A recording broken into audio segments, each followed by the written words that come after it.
నమస్తే. Telangana number 1 digital channel తొలి వెలుగుకు స్వాగతం. కాంగ్రెస్ కంచుకోట నల్గొండ, అందులో 3 సార్ల ఎమ్మెల్యే, 2 సార్ల మంత్రి. అంత కంచుకోటలో కూడా 12 ఎమ్మెల్యేలలో సింగిల్ మ్యాన్ ఒకే ఒక్కడుగా నిలిచిన జగదీశ్వర్ రెడ్డి గారు మన ముందు ఉన్నారు. వారితో ఒక ఎక్స్క్లూజివ్ ఇంటర్వ్యూ చేద్దాం. కంగ్రాచులేషన్ సార్, ఆప్ ఓడినందుకు. ఓడినందుకు కంగ్రాచులేషన్స్ కాదు. రాహుల్ గాంధీ చాలా పథకం ప్రకారం మోడీ గారికి సహాయపడుతూ వస్తున్నాడనే విషయాన్ని మేము మొదటి చెప్తా ఉన్నాం. భారతదేశంలో మోడీ గారికి మొట్టమొదటి కార్యకర్త ఎవరు అని అంటే రాహుల్ గాంధీ మాత్రమే అనేది మొదటి చెప్తా ఉన్న విషయం. ఇది మేము ఊరికనే ఏదో గాలిగా మాట్లాడడం లేదు, వాళ్ళు మాట్లాడినట్టు అన్ని పక్క ఆధారాలతోనే మేము మాట్లాడుతూ ఉన్నాం, చెప్తా ఉన్నాం. అది ఇవ్వాలి కాదు, మోడీ ప్రధానమంత్రి కావడానికి బేస్ తయారు చేసింది మొట్టమొదలు రాహుల్ గాంధీనే. మొట్టమొదటిగా కాంగ్రెస్ పార్టీని నాశనం చేసి ఆ సీనియర్లను వాళ్ళందరినీ దూరం చేసుకొని మొత్తం పార్టీ పట్ల ఒక నైరాశ్యం తీసుకొచ్చింది వారే. ఆ తర్వాత అనేక సంఘటనలు ఒకదాని తర్వాత ఒకటి పరాకాష్ఠగా గుజరాత్లో ఎన్నికలు జరుగుతుంటాయి. పాదయాత్ర పెట్టుకున్నారు వారు కన్యాకుమారి టు కాశ్మీర్. వాస్తవానికి రాజకీయ పార్టీగా రాజకీయపరమైన లాభం పొందడం కొరకు చేస్తారు, ప్రజల్ని జాగృతం చేయడం, తమ పార్టీ వైపు ఆకర్షించడం కొరకు చేస్తారు ప్రజల దృష్టిని. అటువంటి సందర్భంలో గుజరాత్లో ఎలక్షన్స్ జరుగుతాయని తెలుసు, రాష్ట్రానికి ఎన్నికలు జరుగుతాయని, శాసనసభకి. గుజరాత్లో నుంచి వెళ్ళి పెట్టుకొని గుజరాత్ను లేపాలి, పార్టీని హైప్ తీసుకురావాలి, చెయ్యాలి వాస్తవం. కానీ ఆశ్చర్యంగా గుజరాత్ పక్క నుంచే వెళ్ళిపోయినాడు రాహుల్ గాంధీ గారు. అది ఎందుకు అనేది అందరికీ కూడా అర్థమైపోయింది.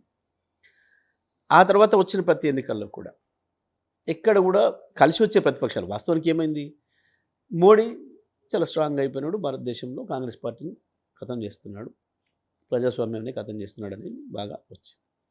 అటువంటి టైంలో ఏం చేయాలి మీరు?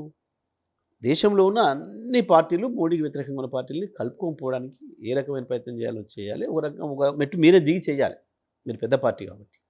ఎందుకంటే మోడీ గారికి ప్రత్యర్థి మీరే కాబట్టి. ఎక్కడైనా కనిపించిందా మీకు అసలు ఆ ప్రయత్నం? ఎక్కడ కనబడతలేదు.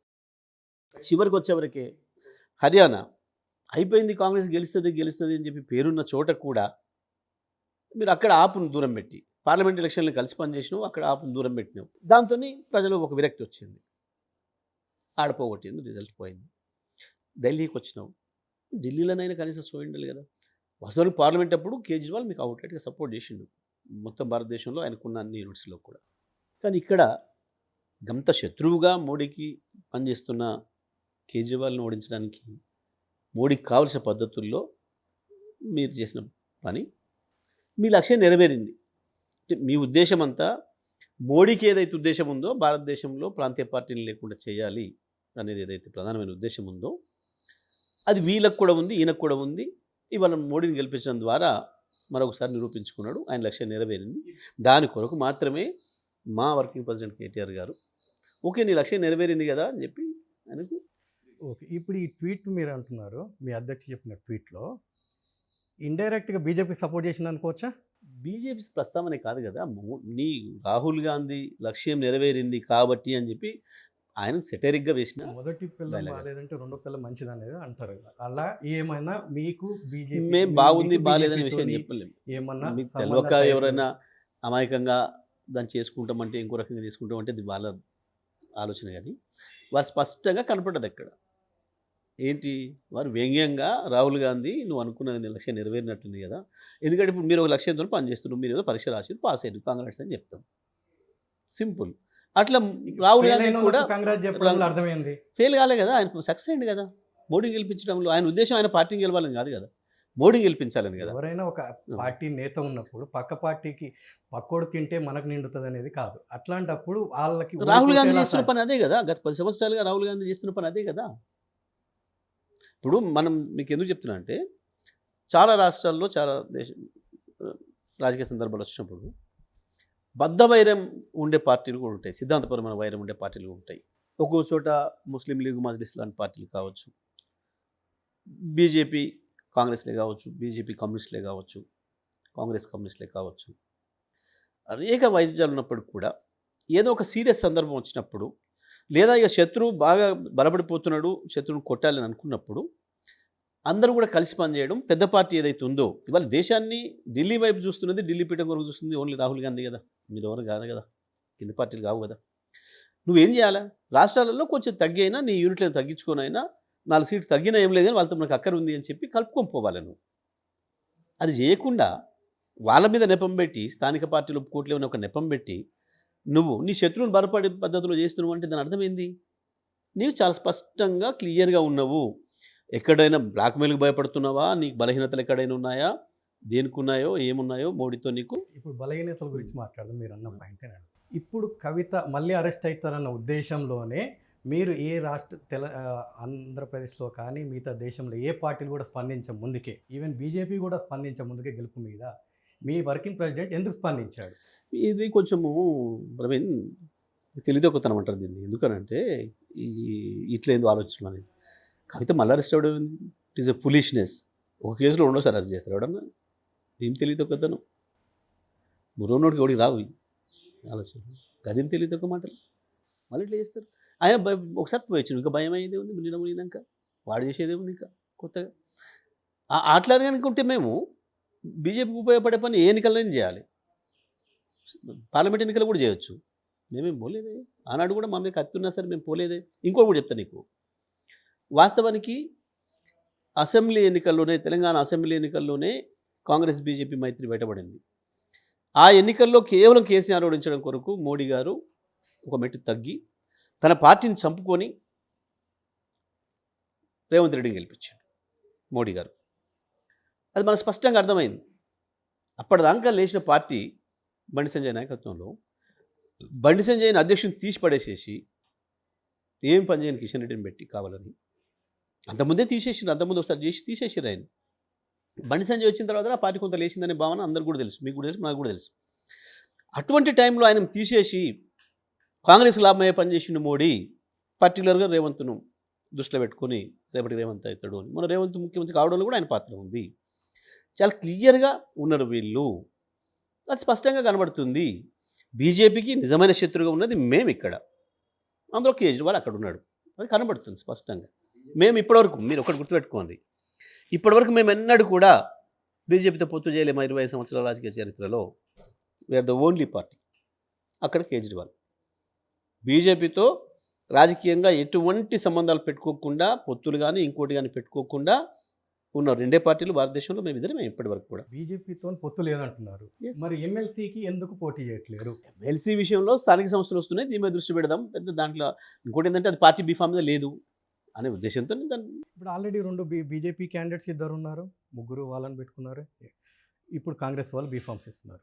మరి మీరు రీసెంట్గా కాంగ్రెస్ వాళ్ళ ట్విట్టర్ పోల్లో మీకు పర్సెంటేజ్ వచ్చిందని చెప్పేసి మీరు చాలా గొప్పగా చెప్పుకున్నారు. అలాంటప్పుడు చెప్పుకోలేదు, మీరంటే మీ ఫ్యాన్స్ చెప్పుకున్నారు. అలాంటప్పుడు ఈవెన్ మీ అధ్యక్షుడు కూడా చెప్పారు, వాళ్ళు పెట్టిన పోల్లో మనకే సపోర్ట్ వచ్చిందట అని. ఇంత ఉన్నప్పుడు ఎందుకు మీరు పోటీ చేయలేదు? పోటీ చేయడానికి పెద్ద ఇష్యూ కాదు అది. ఒకటి ఏంటంటే అభ్యర్థి ఎవరు ప్రిపేర్ కాలేదు ఒకటి. మాకు ఇంకోటి ఏంది, లోకల్ బాడీ ఎలక్షన్స్ మీద మేము దృష్టి పెట్టాలనేది ఉన్నాం మేము. ఎందుకంటే ప్రజలు పార్టీ గుర్తు మీద ఓటేసే ఎలక్షన్ ఇది కాబట్టి మేము దాంట్లో ఆ పనిలో ఉన్నాం. ఇప్పుడు దాంట్లో ప్రిపరేషన్లో ఉన్నాము. ఎందుకంటే అది కూడా నోటిఫికేషన్ ఇప్పుడే వస్తుంది కాబట్టి దాని మీద దృష్టి పెడదాం కూడా. పెద్ద ఇష్యూ అది చిన్న విషయం. ఆ మాటకు వస్తే చాలా పార్టీలు చాలా సందర్భాల్లో పోటీలు పెట్టలేదు భారతదేశంలో. భారతదేశంలో బీజేపీ చాలా సందర్భాల్లో పోటీ పెట్టలేదు, కాంగ్రెస్ చాలా సందర్భాల్లో పోటీ పెట్టలేదు. మొన్న అక్కడ చంద్రబాబు నాయుడు కూడా పోటీ పెట్టలేదు, కొన్ని సందర్భాల్లో జగన్ పోటీ పెట్టడం లేదు. చాలా పార్టీలు, కమ్యూనిస్ట్ పార్టీలు కూడా పోటీ పెట్టడం లేదు. చాలా పార్టీలు ఈ రాష్ట్రంలో కూడా బీజేపీ చాలా చోట్ల పోటీలు పెట్టలేదు గతంలో, కాంగ్రెస్ చాలా చోట్ల పోటీ. అది పెద్ద ఇష్యూ, నా చిన్న విషయం. మీరు ఇండైరెక్ట్గా సపోర్ట్ చేస్తారని కాంగ్రెస్ వాళ్ళ ఆరోపణ. దీనికి గట్టిగా బీజేపీ వాళ్ళు కూడా కాంగ్రెస్ సపోర్ట్ చేస్తామంటున్నారు. వాళ్ళిద్దరిని అడుగుంటారు, వాళ్ళిద్దరు డిఎన్ఏలు పెట్టి. ఇప్పుడు మీరు లోకల్ బాడీ ఎలక్షన్స్ గురించి మాట్లాడారు. మీకు జిహెచ్ఎంసీ లిమిట్స్లో ఉన్న ఎమ్మెల్యేలను తీసేస్తే మీకు తక్కువ, మిగతా రీజనల్ కానీ లోకల్కి వెళ్తే చాలా తక్కువ ఉన్నాయి. అట్లాంటి ప్లేస్లో మీరు లోకల్ బాడీలో ఎట్లా ఎక్కువగా రాగలుగుతారు? మీరు 100% సంవత్సర కాలంలోనే ఈ ప్రభుత్వం మీద వ్యతిరేకత వచ్చింది, అది స్పష్టంగా కనబడుతుంది. అది వాళ్ళ స్వయంకృత అపరాధం. అడ్మినిస్ట్రేషన్ చేరాక ఒకవైపు, కొత్త సమస్యలను తెచ్చుకొని ఒకవైపు, స్వార్థంతో కేవలం అధికారం అనేది డబ్బులు సంపాదించుకోవడం కొరకే అని ఒక భావనతో పనిచేస్తున్నారు కాబట్టి ఈ సమస్యలన్నీ వచ్చినాయి. ప్రజలకు అర్థమైపోయింది. ప్రజలు పోల్చుకుంటున్నారు. సంవత్సరం క్రితం ఏముండే ఇవాళ ఏముంది మన పరిస్థితి అనేది. దాంతోనే ఉన్నది బీఆర్ఎస్ పార్టీనే. బీజేపీ కాంగ్రెస్ ఒకటే అనేది కూడా ప్రజలకు తేలిపోతుంది, స్పష్టంగా తెల్లమవుతుంది. బట్ ఈ ఈ ఈ టైంలో డెఫినెట్గా ప్రజలు మమ్మల్ని ఆదరిస్తారు కాబట్టి మేము దానికి తగ్గట్టుగా సిద్ధమవుతున్నాం. ఇది ఓన్లీ జనాల వ్యతిరేకత అనేది మీరు కాంగ్రెస్ వాళ్ళు ఎలా చేశారో అదే లెవెల్లో మీరు సోషల్ మీడియాను నమ్ముకొని చేస్తున్నారనేది కాంగ్రెస్ వాళ్ళ వర్షన్. దానికి మీరు ఏం సమాధానం చెప్తారు? సోషల్ మీడియాను వాడకుండా ఎవరు ఎందుకుంటారు? మీడియాలో రోజు మెయిన్ మీడియా నువ్వు మేనేజ్ చేసేసుకొని రాయించుకుంటూ డబ్బా కొట్టించుకుంటున్నావు. అయినా ఆగుతుందా ప్రజల్లో? అసలు ఏ మీడియా లేకుంటే మాత్రం ఆగుద్దా? సింపుల్ ప్రవీణ్, ఏ మీడియా లేకుండా తెలంగాణ సాయుధ పోరాటం నాడు ఏ మీడియా ఉంది? ఇంకో తెలంగాణ 69 తెలంగాణ ఉద్యమం నాడు ఏ మీడియా ఉంది? ఇది మీడియాతోనే బ్రతుకుతారు. మీడియాతో ఏమి కాదు. మీడియా ఒక వాహకం. రకరకాల మీడియా. నోరే ఒక మీడియా, మౌత్ టు మౌతే ఒక మీడియా. అదొక it is also a medium. ఏమిటి దానికి ఏందో మీ మీడియా వాడతారు ఈ మాటలు మాట్లాడుతుంది వాళ్ళే. దేని మీద అయితే ఆధారపడి బతికిరో వాళ్ళు మాట్లాడుతున్నారు. తెలివి తక్కువతనం ఏమి లేదు. ఫోన్ కూడా లేదు, ఏది లేదు. నీకు సమాచారం పంపడం నాతో కాదా? పంపలేమా? నాలెడ్జ్ పెరుగుతూ పెరుగుతూ వస్తుంది. ఉత్తరాలు ఉన్నాయి, మొదలు టెలిగ్రాములు ఉన్నాయి, ఆ తర్వాత టెలిఫోన్లు ఉన్నాయి, ఒకటి తర్వాత ఒకటి వస్తున్నాయి, ఆ తర్వాత సెల్ ఫోన్లు వచ్చినాయి, రకరకాల ప్రక్రియలు వస్తున్నాయి. అట్లా మీడియాలో కూడా అంతే. ఏముంది దానికి? ఆ రోజు మీరు మీడియాలో కూర్చొని కొట్టుకుంటే ఒకటి టిక్కుమని పెట్టుకున్నారు. ఇవాళ ఇంకో కొత్త టెక్నాలజీ వచ్చింది దానిలో కూడా. మీడియాను పట్టుకొని మీడియా గుర్తుపెట్టుకోరు. మీడియా గెలిపిస్తుంది, మీడియా ఓడిస్తుంది, తెలివి తక్కువతనం. గ్రౌండ్ రియాలిటీలో లేదా? సింపుల్. మీడియా గెలిపిస్తుందనో మీడియా ఓడిస్తుంది అనేది ఒక తెలివి తక్కువతనం. సింపుల్. నీ పనులే నువ్వు గెలుస్తావా ఓడతావా అనేది నిర్ణయిస్తాయి. ఈ మీడియాలో ఓడిస్తాయి. ఇంకోటి ఏంది, సర్వే ఓడి గెలిపిస్తాడు, సర్వే ఓడిస్తాడు.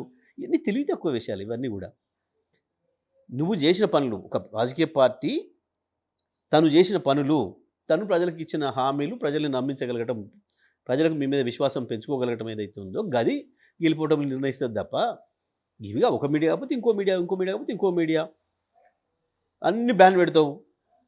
ఆగుద్దా వార్త? సమాచారం ఆగుద్దా? ఎక్కడెక్కడ ప్రపంచంలో ఎక్కడ ఏ దేశాల్లో అక్కడెక్కడనో గ్రీస్లో జరిగిన పోరాటాలు, ఎక్కడెక్కడనో ఫ్రెంచ్లో జరిగిన పోరాటాలు ఏ మీడియా, ఏ సోషల్ మీడియాలు ఉంటే భారతదేశానికి చేరినాయి, ఇంకో దేశానికి చేరినాయి, ప్రపంచానికి చేరినాయి. చైనావాడు కూడా మన దేశానికి ఏది రావద్దని కట్టుబెట్టుకొని కొంతకాలం ఉన్నాడు. ఆగిందా?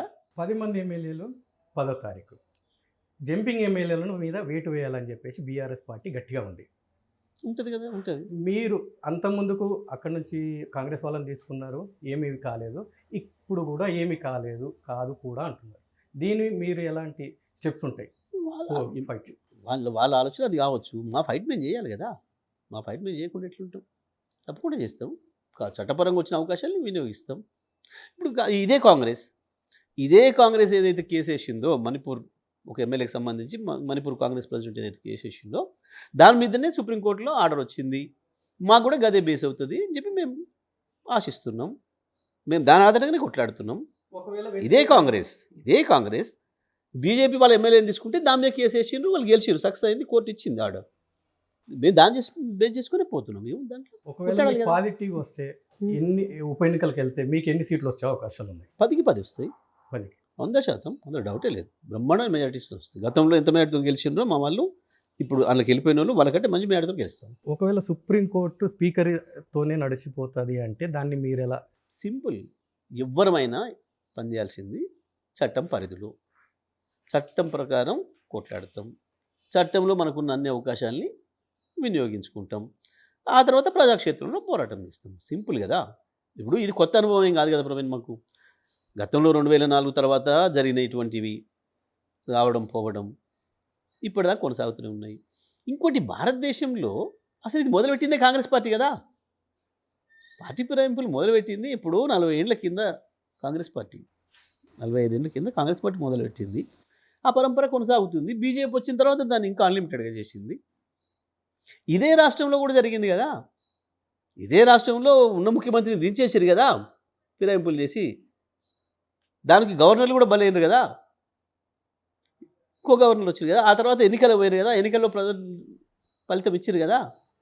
అన్నీ మన కళ్ళ ముందు జరిగినాయి. ఇలా కొత్తగా ఒక బీఆర్ఎస్కు టీఆర్ఎస్కి జరిగింది, లేదా టీఆర్ఎస్ఏ తీసుకుంది కాదు కదా. మనం అసలు రాత్రి ప్రభుత్వాలనే మార్చేస్తే మోడీ నిన్నటి దాకా నువ్వు కాంగ్రెస్ ముఖ్యమంత్రివి, తెల్లాడరికే ఇవాళ బీజేపీ ముఖ్యమంత్రి అయిపోయినావు. ఈ దేశంలో జరుగుతున్న తంతు ఇది. దానికి అన్ని పార్టీలు ఎట్లా కొట్లాడితే మేము కూడా గట్లే కొట్లాడతాం. చట్టం మనకి ఏమి ఇచ్చిందో అవకాశాలు వాటిని వినియోగిస్తాం, దాని ప్రకారం పోతాం. ఎట్ ది సేమ్ టైం ప్రజలు కూడా దాన్ని ఎండగడుతూ పోతాం. కులగణనకు మీరు పాజిటివా నెగిటివా? కులగణన చేయాలని చెప్పినాం 100%. బీజేపీ కాంగ్రెస్ ఏదైతే కామారెడ్డిలో డిక్లరేషన్ ఇచ్చి చెప్పి ఎన్నికల మేనిఫెస్టోలో పెట్టిందో దాన్ని నమ్మే ఆయనకు ప్రజలు ఓట్లేసి ఇచ్చిండ్రో అది చేసి తీరాలి. ఇప్పుడు ఒక పార్టీ మేనిఫెస్టో ఏదైతే ఇస్తుందో ఇవ్వాలి, కంపల్సరీ రూల్ అది, ఇక్కడ నిబంధన. ఉత్తనే ఇవ్వవు, ఎన్నికలకు పోయేటప్పుడు ఎన్నికల కమిషన్ నిబంధన. ప్రజలకు మీరు ఏం చేయదలుచుకున్నారో మీ పార్టీ చెప్పాలి. మీ పార్టీ వచ్చిన తర్వాత మీ పార్టీని ఎందుకు ఓట్లు వేయాలో ప్రజలకు వివరించాలి. ఇగో ఈ పని చేస్తాం కాబట్టి మాకు ఓట్లు ఏమని అడగాలి. వచ్చిన తర్వాత దాని ఆధారంగానే పరిపాలన చేయాలి. అది అమలు చేయమని చెప్పేసి అడిగే హక్కు ప్రజలకు ఉంది, ప్రతిపక్ష పార్టీలకు కూడా ఉంటుంది. ప్రజల తరఫు పోరాట చేసే అవకాశం పార్టీకి ఉంటుంది. దాంట్లో భాగంగా వీళ్ళు 42% మేము రిజర్వేషన్ ఇస్తాం అని చెప్పి హామీ ఇచ్చి వచ్చారు కాబట్టి తప్పకుండా దాని చట్టబద్ధత చేయాలని చెప్పి మేమే డిమాండ్ చేస్తున్నాం. ఈ సీఎం కానీ లేదా డిప్యూటీ సీఎం కానీ వీళ్ళు అన్నది ఏంటంటే కేటీఆర్కి అర్హత లేదు, కులగన్న దాంట్లో పార్టిసిపేట్ చేయని వ్యక్తులు మేము అడిగితే మీకు క్వశ్చన్కి ఆన్సర్ చేయమంటారు. అట్లా ఉంటుందా? చిల్లర మాటలు, చిల్లర వేషాలు. అధికార కాంగ్రెస్ పార్టీ ఒకటి అంటున్నారు, కేటీఆర్ కులగన్న పాల్గొనలేదు, వాళ్ళ ఫ్యామిలీ పాల్గొన ఓన్లీ కవిత గారు తప్ప అంటున్నారు. అలాంటప్పుడు మీరు వాళ్ళని క్వశ్చన్ చేసే అధికారం ఉందా?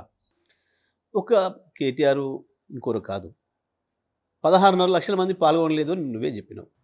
సింపుల్. ఇంకొకటి దీనిపైన గతంలో నువ్వే మాట్లాడినావు. రేవంత్ రెడ్డిగా నువ్వు మాట్లాడిన గొంతే వినిపిస్తూనే ఉంది, వీడియోలో చూపిస్తూనే ఉన్నారు. ఆడోడో దినాలు తక్కువడు చడితే మెడ మీద తలకాయ ఉన్నోడు ఎవడన్నా ఇస్తాడా ఈ వివరాలు మాట్లాడినావు. అయ్యాల మేమేమి వివరాలు అడిగితే ఇటువంటివి కూడా అడగలే, 54 అడగలేము మేము. కానీ ఇవాళ 54 ప్లస్ 21, 22, 20, 74 ఉన్నాయని చెప్పి మీరు చెప్తున్నారు. ఎవరు ఇయ్యరు అని. ఇంకొకటి వాళ్ళ మంత్రి మాట్లాడుతూ మా వాళ్ళు వెళ్తే కుక్కర్లు వదిలిపెట్టినారు మా మీదకి అని చెప్పినారు. అంటే నువ్వు అంటే నీ ప్రతినిధి. ఇవాళ ఒక అధికారి మీ ఇంటికి వచ్చిండు ఒక అధికారిక పని మీద అని అంటే ముఖ్యమంత్రి ఆ రూపంలో వచ్చినట్టు. ఒక ముఖ్యమంత్రి వచ్చిండు మీ ఇంటికి అంటే కుక్కర్లు వదులుతున్నారు ప్రజలంటే మీ స్థాయి ఏముంది ఒకసారి అర్థం చేసుకోండి. మీరు మంత్రులు మాట్లాడేటప్పుడు వెనక ముందు ఏమైనా ఆలోచన చేసుకొని మాట్లాడాలి. అసెంబ్లీలో మాట్లాడారు, మళ్ళీ అది ఎంత సిగ్గుపోయే విషయం, అది సోయలేని విషయం. ఇంకొకటి, మీరు ఈ రిపోర్ట్ వచ్చింది అని చెప్పి చెప్పగానే మొట్టమొదటిగా దాన్ని వ్యతిరేకించింది మీ శాసన మండలి సభ్యుడు, మీ పార్టీకి సంబంధించిన అనేక మంది బీసీ నాయకులు. వ్యతిరేకించడమే కాదు, వాటి చింపి పడేసేసారు. వీటికి శాంక్టిటీ లేదు, ఇది సరైనది కాదు, ఇదంతా తప్పుల తడక అని చెప్పి స్పష్టంగా చెప్పిండ్రు. ఇప్పటికి కూడా వాళ్ళు కంటిన్యూ చేస్తున్నారు. దాని మీదనే మీరు షోకాజ్ కూడా ఇచ్చుకున్నారు. మీ ఏఐసిసి అనుమతితోని మీరు షోకాజ్ కూడా ఇచ్చుకున్నారు. ఈ అర్హత మీకు లేదా, ఇంకోటి లేదా దీన్ని బట్టి అర్థమైపోతుంది. మీకే మాట్లాడే అర్హత లేదని వాళ్ళు అంటున్నారు. మీ పార్టీలో ఉన్న బీసీ నాయకులు మీకే అర్హత లేదు అని అంటున్నారు. అది ఆలోచించుకోవాలి మీరు. కేటీఆర్ లేదు, ఇంకో ఆయన లేదు. ఎందుకు? మీరే చెప్పారు, మీ లెక్క ప్రకారం 16 లక్షల మంది పాల్గొనలేదు అని చెప్పారు. ఏంది?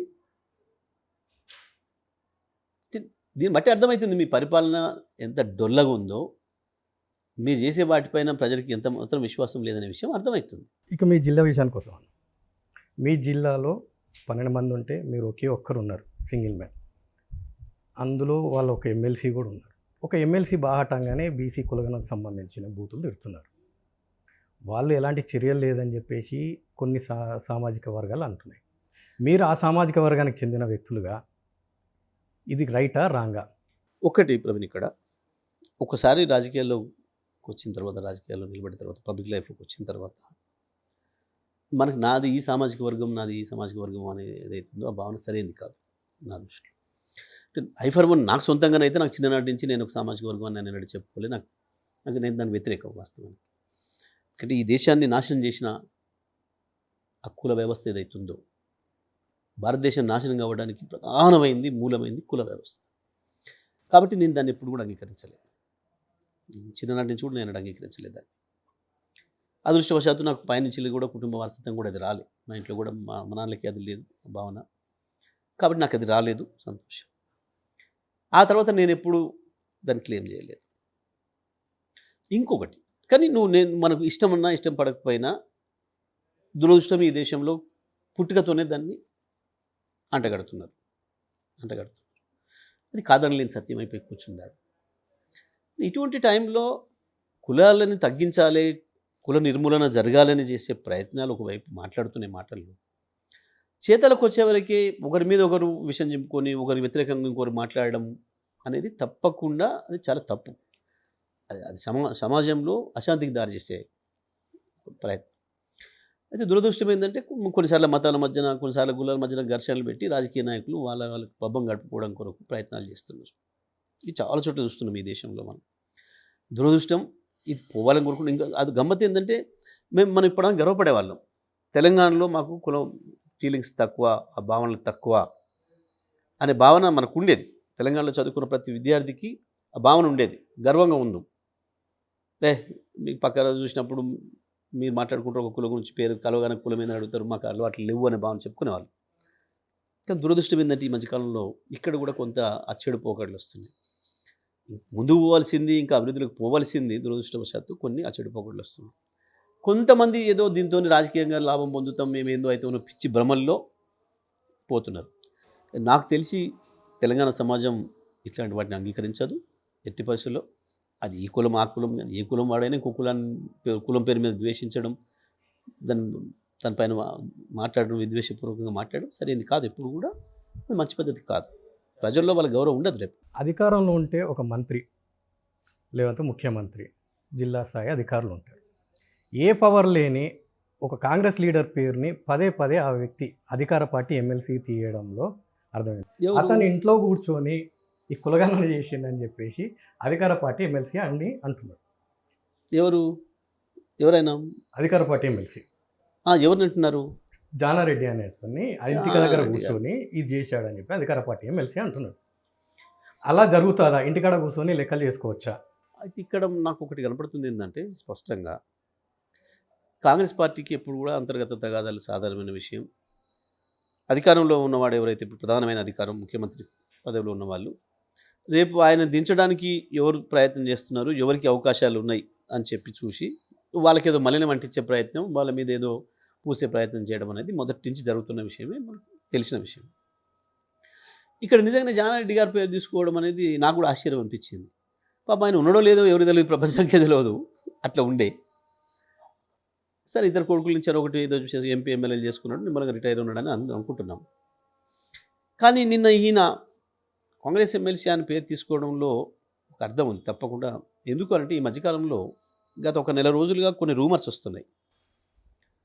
అది రాష్ట్రంలో అధికార మార్పిడి అనేది ఏదైతే ఉంటుందో, కాంగ్రెస్ పార్టీలోనే ముఖ్యమంత్రిని మార్చి ఇంకొని పెట్టాల్సి పరిస్థితి వచ్చినప్పుడు, ఇప్పుడు శాసనసభలో ఉన్న వాళ్ళు కానీ మండలిలో ఉన్న వాళ్ళు కానీ ఎవరికి కూడా ఇంకా శక్తి లేదు, అందరిని కూడా కలుపుకొని పోవాలి అని అంటే బయట ఉన్న ఒక వ్యక్తే ఉన్నాడు, ఆయన శాసన మండలికి తీసుకొని ఆయన్నే ముఖ్యమంత్రి చేసే అవకాశం ఉంది అని చెప్పి మధ్యకాలంలో ఢిల్లీ వర్గాల్లో ఒక చిన్న గుసగుస మొదలైంది అని సమాచారం వచ్చింది. అందరం కూడా అనుకున్నాం బయట మాత్రం అంత పెద్ద నాయకుడు ఎవరు ఉన్నారు అని చెప్పి మేము అందరం కూడా అనుకున్నాం, ఏదో గాలి వార్తలేమని అనుకున్నాం. కానీ ఇప్పుడు దీన్ని చూస్తే అర్థమవుతుంది, బహుశా ఆయన జానారెడ్డి గారే అయి ఉంటారు. అధిష్టానం బహుశా జానారెడ్డి గారి వైపు చూస్తున్నట్టుంది ఎప్పటో. ఆ సమాచారం ముఖ్యమంత్రికి వచ్చినట్టుంది. అందుకే ఆయన తన మనిషి అయిన ఎమ్మెల్సీతోని ఈ మాట మాట్లాడించిండు, ఈ ఆరోపణ చేయించేసి బీసీలందరి దృష్టి మొత్తం ఆయన వైపు పోయి ఆయన మీద దాడి జరగాలి, రేపు దబ్బుకున్న అధిష్టానం ఈయన ఎన్నిక చేసే పరిస్థితి వస్తే కూడా లేదు మొత్తం మీరు బీసీలు ఎగనిస్ట్గా ఉన్నారు అని చెప్పి ఆయన దాని పేరును కొట్టేయించాలి, దాంట్లో నుంచి ఒక పథకం ప్రకారం ఆయన మీదకి డైవర్ట్ చేసే ఆలోచన జరిగిందేమో అని నేను అనుకుంటున్నాను. నాకున్న సమాచారం ఇది. రేవంతే మాట్లాడిచ్చుంటాడేమో ఆయనతోనేది నా భావన. రేవంత్తో పాటు జిల్లా మంత్రులు ఇద్దరు కూడా ఈ ఎమ్మెల్సీ వెనకాల ఉన్నారు అని చెప్పేసి రేవంత్ మీద టార్గెట్గానే ఈ ఇద్దరు మంత్రులు చేస్తున్నారు అని చెప్పేసి ఆ కాంగ్రెస్ వర్గాలే అంటున్నాయి. దీన్ని మీ దగ్గర ఉన్న మాజీ మంత్రిగా మీ దగ్గర ఉన్న సమాచారం ఎట్లా అంటే? జిల్లాకు సంబంధించిన మంత్రులతోని ఆ ఎమ్మెల్సీ సయోధ్యగా లేడు వాస్తవానికి. కాకపోతే రేవంత్ రెడ్డి అది కూడా పుట్టియొచ్చు, మీ జిల్లా మంత్రులు మాట్లాడిస్తూనే కూడా పుట్టియగలుగుతాడు. ఎందుకంటే మళ్ళీ ఆయన జానారెడ్డి గారితో కూడా కోపం రాకూడదు, మంచిది రాకూడదు కాబట్టి అది కూడా పుట్టిస్తాడు. నాకు తెలిసి అయితే జిల్లా మంత్రులకు ఆయనతో అంత సయోధ్య ఉన్నట్టుగా లేదు. కేవలం ఒక రేవంత్ రెడ్డిని తప్ప ఆయన ఎవరిని కూడా గౌరవిస్తలేడు, ఎవరిని కూడా లెక్క పెడతలేడు అనేది సమాచారం ఉంది. బయటికి ఆ పార్టీ వర్గాల నుంచి వెళ్ళి కూడా. ఆ పార్టీలో ఉన్న బీసీ నాయకులతో కూడా మంచిగా లేడు ఆయన, పార్టీలో బీసీ మంత్రులతో కూడా మంచిగా లేడు. ఒకే ఒక రేవంత్ మాట వింటాడు, ఒక రేవంత్కి కలిసిపోతుంటాడు. రేవంత్ వారు ఎదురే మాట్లాడుకుంటుంటారు, ఎప్పుడు చర్చలు చేసుకుంటుంటారు అనేది వాళ్ళు కాంగ్రెస్ పార్టీ నుంచి వచ్చిన సమాచారం, మనకేం తెలియదు ఉంటుంది కానీ వాళ్ళే అంటున్నారు అన్నమాట. ఆయన ఏం మాట్లాడినా, ఆయన చేసే చేష్టలు, ఆయన చేసే పనులు, ఆయన మాట్లాడే మాటలు అన్నీ కూడా రేవంత్ రెడ్డి మాట్లాడిస్తున్నాడు, రేవంత్ రెడ్డి చేపిస్తున్నాడు అని కాంగ్రెస్ వాళ్ళే మాట్లాడుతున్నారు. అంటే కాంగ్రెస్లో రెగ్యులర్ పీరియడ్ ఉంటుంది, ఓ టైం బాండ్. ఈ టైం తర్వాత ముఖ్యమంత్రులు మారుస్తారండి. అంటే నెక్స్ట్ ఒక సంవత్సరం అయిపోయింది, ఒక సంవత్సరం ఇంకో సంవత్సరం తర్వాత రేవంత్ మారుస్తారు, జానారెడ్డి వస్తారు అనేది మీ దగ్గర ఉన్న సమాచారం, మీకున్న సంవత్సరం కాదు, ఈ మధ్య కాలంలోనే వినిపించింది. ఈ రేపు శాసన మండలికి ఎన్నికలు జరగబోతున్నాయి కాబట్టి ఈ వచ్చే నెలలో బహుశా దాంట్లో తీసుకొని బయట నుంచి వెళ్ళి ఉన్న ఒక వ్యక్తిని తీసుకొని ముఖ్యమంత్రిని చేసే అవకాశం ఉంది అనేది ఢిల్లీ వర్గాల నుంచి వెళ్ళి అక్కడ గుసగుసలు వస్తున్నాయని మనకు సమాచారం ఉంది. దాని ప్రకారం ఇవాళ ఇది మాట్లాడిన దాన్ని బట్టి చూస్తే బహుశా వీరే అయింటారు. అందుకనే రేవంత్కు కూడా ఆ సమాచారం ఉండి టార్గెట్ చేస్తున్నాడు అని చెప్పేసి అని బయట నడుస్తుంది. ఇది చర్చ, రాజకీయ వర్గాల్లో జరుగుతున్న చర్చ ఇది. బీజేపీ కొత్త ప్లాన్ మొదలుపెట్టింది, అవినీతి కుటుంబాల పాలన మీద పోరాటం అంట. అవినీతి ఏదైనా జరిగిందని చెప్పి ఒక లూపోల్ అని చెప్పేసి వాళ్ళకి అనుమానం జరిగితే సిబిఐ ఈడీని ప్రయోగిస్తున్నది, కుటుంబ పాలన అని చెప్పి ఓ ముద్ర వేస్తున్నది. ప్రతి చోట అట్లా చేసే గెలుస్తుందనేది. ఇప్పుడు మీ దగ్గర కూడా అంటే తెలంగాణలో కూడా బీఆర్ఎస్ మీద అలాంటి ముద్ర వేసి అలాంటి భయపడిపించేసి గెలుస్తున్నారు. మొన్న 8కి 8 గెలిచారు, 8 ఎంపీలు కానీ 8 ఎమ్మెల్యేలు. అలాంటిది ఏమన్నా ఉన్నదా? మీ సింపుల్ అండి. బీజేపీ వాస్తవానికి అతి పెద్ద అవినీతి పార్టీ బీజేపీ ఈ దేశంలో. ఎన్నికలలో మనం చూస్తున్నాం, ఒక్కొక్క చోట ఎన్ని వేల కోట్ల రూపాయలు ఖర్చు పెడుతున్నారో మనం చూస్తున్నాం. కేవలం ఏదో మోడీకి కుటుంబం లేదు కాబట్టి అని చెప్పి తప్పించుకొని ప్రయత్నం చేస్తూ చేయకూడని దారుణాలన్నీ చేస్తున్నారు.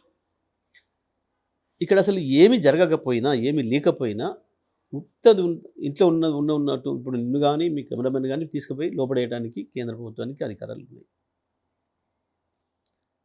కోర్టులో తేల్చుకోవాలి తర్వాత. అంత దారుణంగా అన్ని వ్యవస్థల్ని దుర్వినియోగం చేస్తుంది బీజేపీ పార్టీ. ఇది చాలా స్పష్టంగా కనబడుతుంది. అది ఐటీ కావచ్చు, ఈడీ కావచ్చు, సిబిఐ కావచ్చు, ప్రత్యక్షంగా పరోక్షంగా మీడియాను కూడా మేనేజ్ చేస్తూ మొత్తం మీడియా హౌజెస్ని కూడా వాళ్ళ చేతులు పెట్టుకొని వాళ్ళని కూడా భయపెట్టించి, ఎందుకంటే ఐటీ ఉంది, ఈడీ ఉంది కాబట్టి ఇవేవి కూడా మనీ ట్రాన్సాక్షన్తో జరిగే విషయాలు మొత్తం కూడా మీడియాతో సహా ప్రతి ఒక్కరు వాళ్ళకి ఇలా భయపడే పరిస్థితికి వచ్చారు. ఓపెన్ కనబడుతుంది మనకు. మనం పొలిటికల్ పార్టీలు, మీడియా హౌజెసే కాదు, పాపం ప్రైవేట్ పెట్టుబడిదారులను కూడా, ఇండస్ట్రియలిస్టులను కూడా దాన్ని పిలిచి మాట్లాడితే చలో ఇది నాకు ఇచ్చేయంటే నువ్వు ఇచ్చి వెళ్ళిపోవాల్సిన పరిస్థితి. ఇవ్వకపోతే ఆయన చర్చలు అయిపోయి బయటకు వచ్చేటప్పటికే ఈడీ రెడీగా ఉంటుంది అలా గేట్ ముందట, ఐటీ రెడీగా ఉంది గేట్ ముందట. ఇది మనం చూస్తున్నాం, దేశంలో వింటున్నాం, ఎన్నో చేస్తున్నాం. ఇంత దుర్మార్గమైన పరిపాలన ఇప్పుడు జరగలే భారతదేశంలో. ఎమర్జెన్సీ కొద్ది రోజులు కాంగ్రెస్ చేసింది, అయిపోయింది. కాంగ్రెస్ నేర్పినవన్నీ వీళ్ళు మ్యాక్సిమం స్కేల్లో వీళ్ళు అమలు చేస్తూ ఉన్నారు. ఇప్పుడు కొత్తగా ఇక మా మీద వాళ్ళు చేసేది ఏం లేదు. వాళ్ళు ఎన్ని అయిపోయినాయి అస్త్రాలు మా మీద, అన్నీ ఓడిచిపోయినాయి చూసినాం. బీజేపీకి ఇక్కడ స్కోప్ లేదు తెలంగాణలో. మొన్న పార్లమెంట్దే హయ్యెస్ట్ పీక్ అది, యానించి వెనక్కి. ఎందుకంటే చూసారు ప్రజలు, ఈ రాష్ట్ర ప్రజలు, వీళ్ళకి 8 వాళ్ళకి 8 సీట్లు ఇస్తే 2 బడ్జెట్లలో ₹1 తీసుకురాలి. ఇక్కడికి బీజేపీ పర్ఫార్మెన్స్ స్పష్టంగా కనబడుతుంది. ఇంకొకటి బహిరంగంగా తెలిసిపోయింది, రేవంత్ రెడ్డికి చీమ కూడా గుట్టకుండా మోడీని కాపాడుతున్నాడు అనే విషయం కూడా ప్రజలకు అర్థమైపోయింది. రేవంత్ రెడ్డి కూడా మోడీని ఒక మాట అనకుండా, మోడీ వైపు పోకుండా మేనేజ్ చేసుకుంటున్నాడు స్పష్టంగా కనబడుతుంది. మీకు ప్రత్యక్ష ఉదాహరణలు, ఈడీ ఆఫీస్ ముందట కాంగ్రెస్ పార్టీ ధర్నా చేయమని పిలిపించింది ఆల్ ఇండియా కాంగ్రెస్ పార్టీ. పోతే ఏం మాట్లాడాలి? బీజేపీ మీద మాట్లాడాలి, ఈడీ మీద మాట్లాడాలి. కానీ ఆడికి పోయి కూడా అవకాశంలాగా తిరిగి మళ్ళీ మొదలుపెట్టి ఇట్లా ఈడీ అని చెప్పి కేసీఆర్ మీదే కేసీఆర్. ఆ తర్వాత రాజ్భవన్ ముందట ధర్నా చేయమని ఇచ్చింది కాంగ్రెస్ పార్టీ పిలుపు. రాజ్భవన్ ముందట కూడా పోయిండు, మందిభవన్లు వేసుకొని పోయి మళ్ళీ ఆడ మాట్లాడింది కూడా కేసీఆర్ గారి మీద. అంటే మోడీకి ఇష్టమైన పద్ధతుల్లో పనిచేస్తున్నాడు, మోడీకి చిన్న గింత ఇబ్బంది రాకుండా మాట్లాడుతున్నాడు. కనబడ్డాయి ఈ రాష్ట్ర ప్రజలకి. కాబట్టి ఇక కాంగ్రెస్ బీజేపీలు ఇద్దరు కలిసి ఎన్ని నాటకాలు వేసినా టీఆర్ఎస్ని ఇక్కడ ఏం చేయలేరు, ఇక అయిపోయింది. బీజేపీ ఒక పెద్ద స్ట్రాటజీతో నడుస్తుంది. అమెరికా మీ దేశంలాగా 2 పార్టీలు ఉండాలి, ఒకటి కాంగ్రెస్ లేకపోతే బీజేపీ. మొన్న నవీన్ పట్నాయక్, ఆ తర్వాత వైఎస్ఆర్సీపీ, నెక్స్ట్ మీరు, తాజాగా ఢిల్లీ. అంటే ఒక్కొక్క ప్రాంతీయ పార్టీని మూసేయాలి అనేది ఆ లెక్కల్లోనే ఈ ఈడీ కానీ సిబిఐ కానీ ఏది కానీ ప్రయోగిస్తున్నది అంటే ఈ లెక్కన మీ అన్ని పార్టీలు ఏదైతే అవినీతి అని చెప్పేసి మరకలంటిన పార్టీలన్నీ కూడా భయపడేసి సైలెంట్గా ఉంటాయి అని చెప్పి బీజేపీ స్ట్రాటజీ అని చెప్పేసి ఒక ప్రచారం. దీన్ని మీరు ఎంతవరకు 100% బీజేపీ కాంగ్రెస్ల ఆలోచన ఒకటే అనేది మనకు తేలిపోయింది. నిన్న ఢిల్లీతో కూడా తేలిపోయింది 100%, అందులో డౌట్ లేదు. ఎందుకంటే మోడీకి వ్యతిరేకంగా కొట్లాడుతున్న శక్తుల్ని బలోపేతం చేయాల్సిన రాహుల్ గాంధీ ఆ రకంగా చేయకుండా వీళ్ళని బలహీనపరిచే ప్రయత్నం చేసినట్టంటేనే స్పష్టంగా మనకు కనపడుతుంది. దానికి బీజేపీ కేంద్ర ప్రభుత్వం వాడుతున్న అస్త్రాలు సిబిఐ, ఈడీ, ఐటీ కనబడుతున్నాయి. దేశంలో అందరి మీద కూడా ఆ రకంగా పెట్టే ప్రయత్నాలు చేస్తున్నారు. సో అయితే దేనికి కూడా ఒక ఎండ్ ఉంటుంది, ముగింపు ఉంటుంది, అందులో డౌట్ లేదు. బీజేపీది కూడా అయిపోయింది, పీక్ వచ్చేసింది. బహుశా ఇవే చివరి ఎన్నికలుగా అయిపోతుంది. రేపు వచ్చే పార్లమెంట్తోనే బీజేపీ ఖతం అయిపోతుంది. తప్పకుండా భారతదేశంలో మళ్ళీ బీజేపీ కాంగ్రెస్ ఇతర శక్తులు బలోపేతం అవుతాయి. ప్రాంతీయ ఆకాంక్షలు, అక్కడ ఉండే ప్రజలకి కావాల్సినవి అందించడంలో ఇప్పటివరకు భారతదేశంలో ఏదైనా ఒకటి సంక్షేమం అంటూ జరిగింది అంటే కేవలం ప్రాంతీయ పార్టీలు ఉన్న చోట మాత్రమే జరిగింది. అవి ఎక్కడే కావచ్చు. ఈ 40-50 ఏళ్ళ చరిత్రలో ప్రజల ఆకాంక్షలు నెరవేరినాయి అంటే తప్పకుండా ప్రాంతీయ పార్టీల వల్లనే. It is very clear. నిజమైన అభివృద్ధి జరిగింది అంటే కూడా ప్రాంతీయ పార్టీల వల్లనే, అందులో కూడా సందేహం లేదు. మీకు దానికి ప్రత్యక్ష ఉదాహరణ ప్రధానంగా సౌత్. ఇవాళ భారతదేశంలో ఎవరు అవునన్నా కాదన్నా సౌత్ ఇండియాలో ఉండే 4 రాష్ట్రాలే రిచ్గా ఉన్నాయి. ఇవాళ ప్రజలందరూ కూడా 2 పూటల అన్నం తిరిగిన పరిస్థితి కేవలం సౌత్ ఇండియాలోనే ఉంది. నార్త్ ఇండియాలో ఇప్పటికి కూడా వాళ్ళ పెద్ద పెద్ద రాష్ట్రాలు అనుకున్న చోట ప్రపంచ ఆహార సంస్థ లెక్కల ప్రకారమే 30 కోట్ల మంది పైగా ప్రజలు భారతీయులు ఒకటే పూట అన్నం తిని 2వ పూట పస్తులు పండుకుంటున్నారు అని నివేదికలు వచ్చినాయి అనేకం. దాన్ని ఖండించలేకపోయింది కేంద్ర ప్రభుత్వం, అది కాంగ్రెస్ ఉన్న బీజేపీ ఉన్న. అవి కేవలం వాళ్ళిద్దరు పరిపాలించిన రాష్ట్రాల్లోనే, బీజేపీ కాంగ్రెస్లు పరిపాలించిన రాష్ట్రాల్లోనే ఆ వాతావరణం ఉంది. అవి లేకుండా ఎక్కువ కాలం పరిపాలించబడ్డే ప్రాంతీయ పార్టీల చేత తమిళనాడు, ఆంధ్రప్రదేశ్, సమైక్య ఆంధ్రప్రదేశ్, ఇవాళ తెలంగాణ, కేరళ, కొంతకాలం కర్ణాటక. మీకు స్పష్టంగా కనబడుతుంది. మన తలసరి ఆదాయం మనదే ఎక్కువ, కేంద్రానికి పన్ను రూపంలో ఎక్కువ చెల్లిస్తుంది మనమే, మన మీదనే బతుకుతున్నది కేంద్రం. ఇవన్నీ కూడా మన వైపే జరిగినాయి. కాబట్టి ఈ ప్రాంతీయ పార్టీలు ఇచ్చే హామీలను తట్టుకోవడం జాతీయ పార్టీలకు కష్టమవుతుంది. మీ పార్టీ పెద్దల గురించి కొన్ని స్కామ్స్ గురించి అడుగుదాం. కవిత లిక్కర్ స్కామ్ జైలు వెళ్తుందని ఒక ప్రచారం, వర్కింగ్ ప్రెసిడెంట్ ఫార్ములా ఈ రేసు, కాళేశ్వరంలో కేసీఆర్, హరీష్ రావు, అందరూ జైలుకి వెళితే కారు స్టీరింగ్ ఓవర్ పట్టుకుంటారు. అయితే మీరు అన్నీ కూడా కాంగ్రెస్ బీజేపీ వాళ్ళ కోరికలు ఇవి వాస్తవాలు కావు. ఇక్కడ స్కామ్ లేదు, ఇక్కడ దీంట్లో ఏది లేదు. It is very clear. ఇక్కడికి సంబంధించి కవితను 5 నెలలు జైల్లో పెట్టినారు, అక్కడ ఏమీ తెలియలేదు, వచ్చేసింది. ఇక ఈ కాళేశ్వరంది కావచ్చు, ఇంకోటి కావచ్చు, కరెంటు దాని కూడా వాగినారు వీళ్ళు. 14 నెలలు దాటిపోయింది, 15 నెలలు. నేను మొదటి రోజే చెప్పినాను ఈ విషయాలు వచ్చినప్పుడు, కొండని దవ్వి ఎలుకను పట్టిండు అనేది వెనకటి ఒక సామెత ఉండేది. కానీ మీరు ఇప్పుడు తవ్వబోతున్న కొండ, ఈ స్కామ్లు అని చెప్పి తవ్వబోతున్న ఏదో దాంట్లో ఎలుక కాదు కదా, దాని తోక కాదు, దాని ఈక కూడా దొరకదు మీకు అని చెప్పిన నేను అంత క్లియర్గా ఉన్నాము అని చెప్పిన. ఎలక్ట్రిసిటీ దాన్ని కూడా వేసిండ్రు. అందులో ఏమీ లేదు కాబట్టే అలా డబ్బా పత్రికలలో పొద్దుగాల ఇంత పెద్దగా రాయించుకుంటారు. అయిపోయింది, ఇక రిపోర్ట్ వచ్చింది, అయిపోయింది, రేపు జైలు పోతున్నాడు కేసీఆర్, జయశెడ్డి అన్నీ కూడా మాట్లాడినారు. ఏమైంది? ఏమీ లేదు. కాళేశ్వరంలో కూడా ఎదురు తిట్లే పడతాయి, దాంట్లో కూడా ఏముండదు. ఇక ఈ ఫార్ములాది ఇప్పటికే బుక్కబొర్ల పడ్డారు, పాపం నవ్వుల పాలు అయిపోయారు.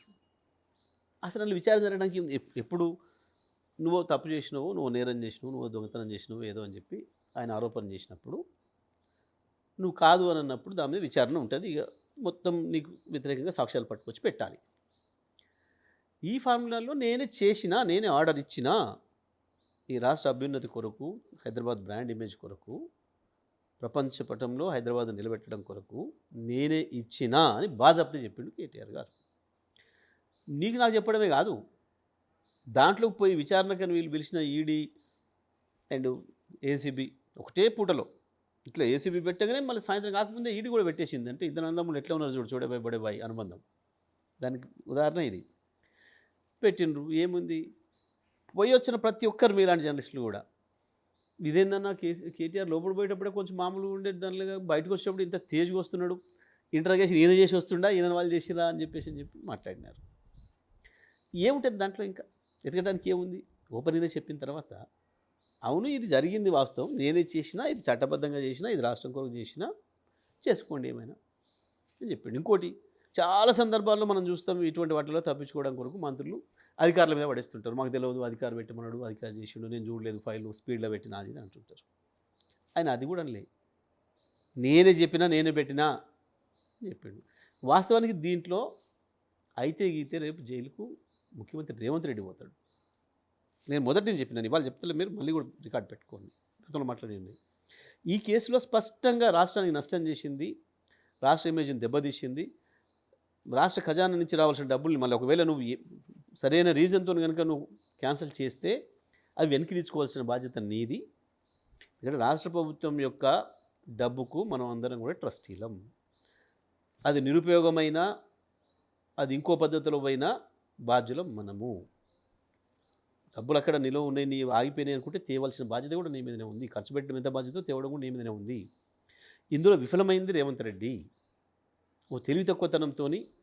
ఇంకొకటి, వాడు వచ్చి కలిసిపోయింది, వాడు వచ్చి కలిసిపోయిన తర్వాత ఏడాది తర్వాత ఇది తీసుకొచ్చి పెట్టినాం. ఇవాళ నీకు వాడి మధ్యన ఏం జరిగింది, ఎట్లా నీ మీద వాడు కూడా వేయాల్సింది ఇంకా వేయలేదు ఎందుకో. అయితే వాడిన కేసేయాలి మిగతా డబ్బులు ఇవ్వమని, లేదా నువ్వన కేసేయాలి నా డబ్బులు నాకు ఇవ్వమని. నువ్వు కేటీఆర్ వారసత్వంగా వచ్చినోడివి, వాళ్ళ బాధ్యత. సెక్రటరీలు అట్నే ఉన్నారు, అదే సెక్రటరీలు ఉన్నారు, వాళ్ళ బాధ్యత. ఇందులో జైలు పోతే పోవాల్సింది రేవంత్ రెడ్డి తప్ప ఇంకోటి కాదు, దాన్ని ఎంక్వైరీకి ఆర్డర్ ఇచ్చినందుకు.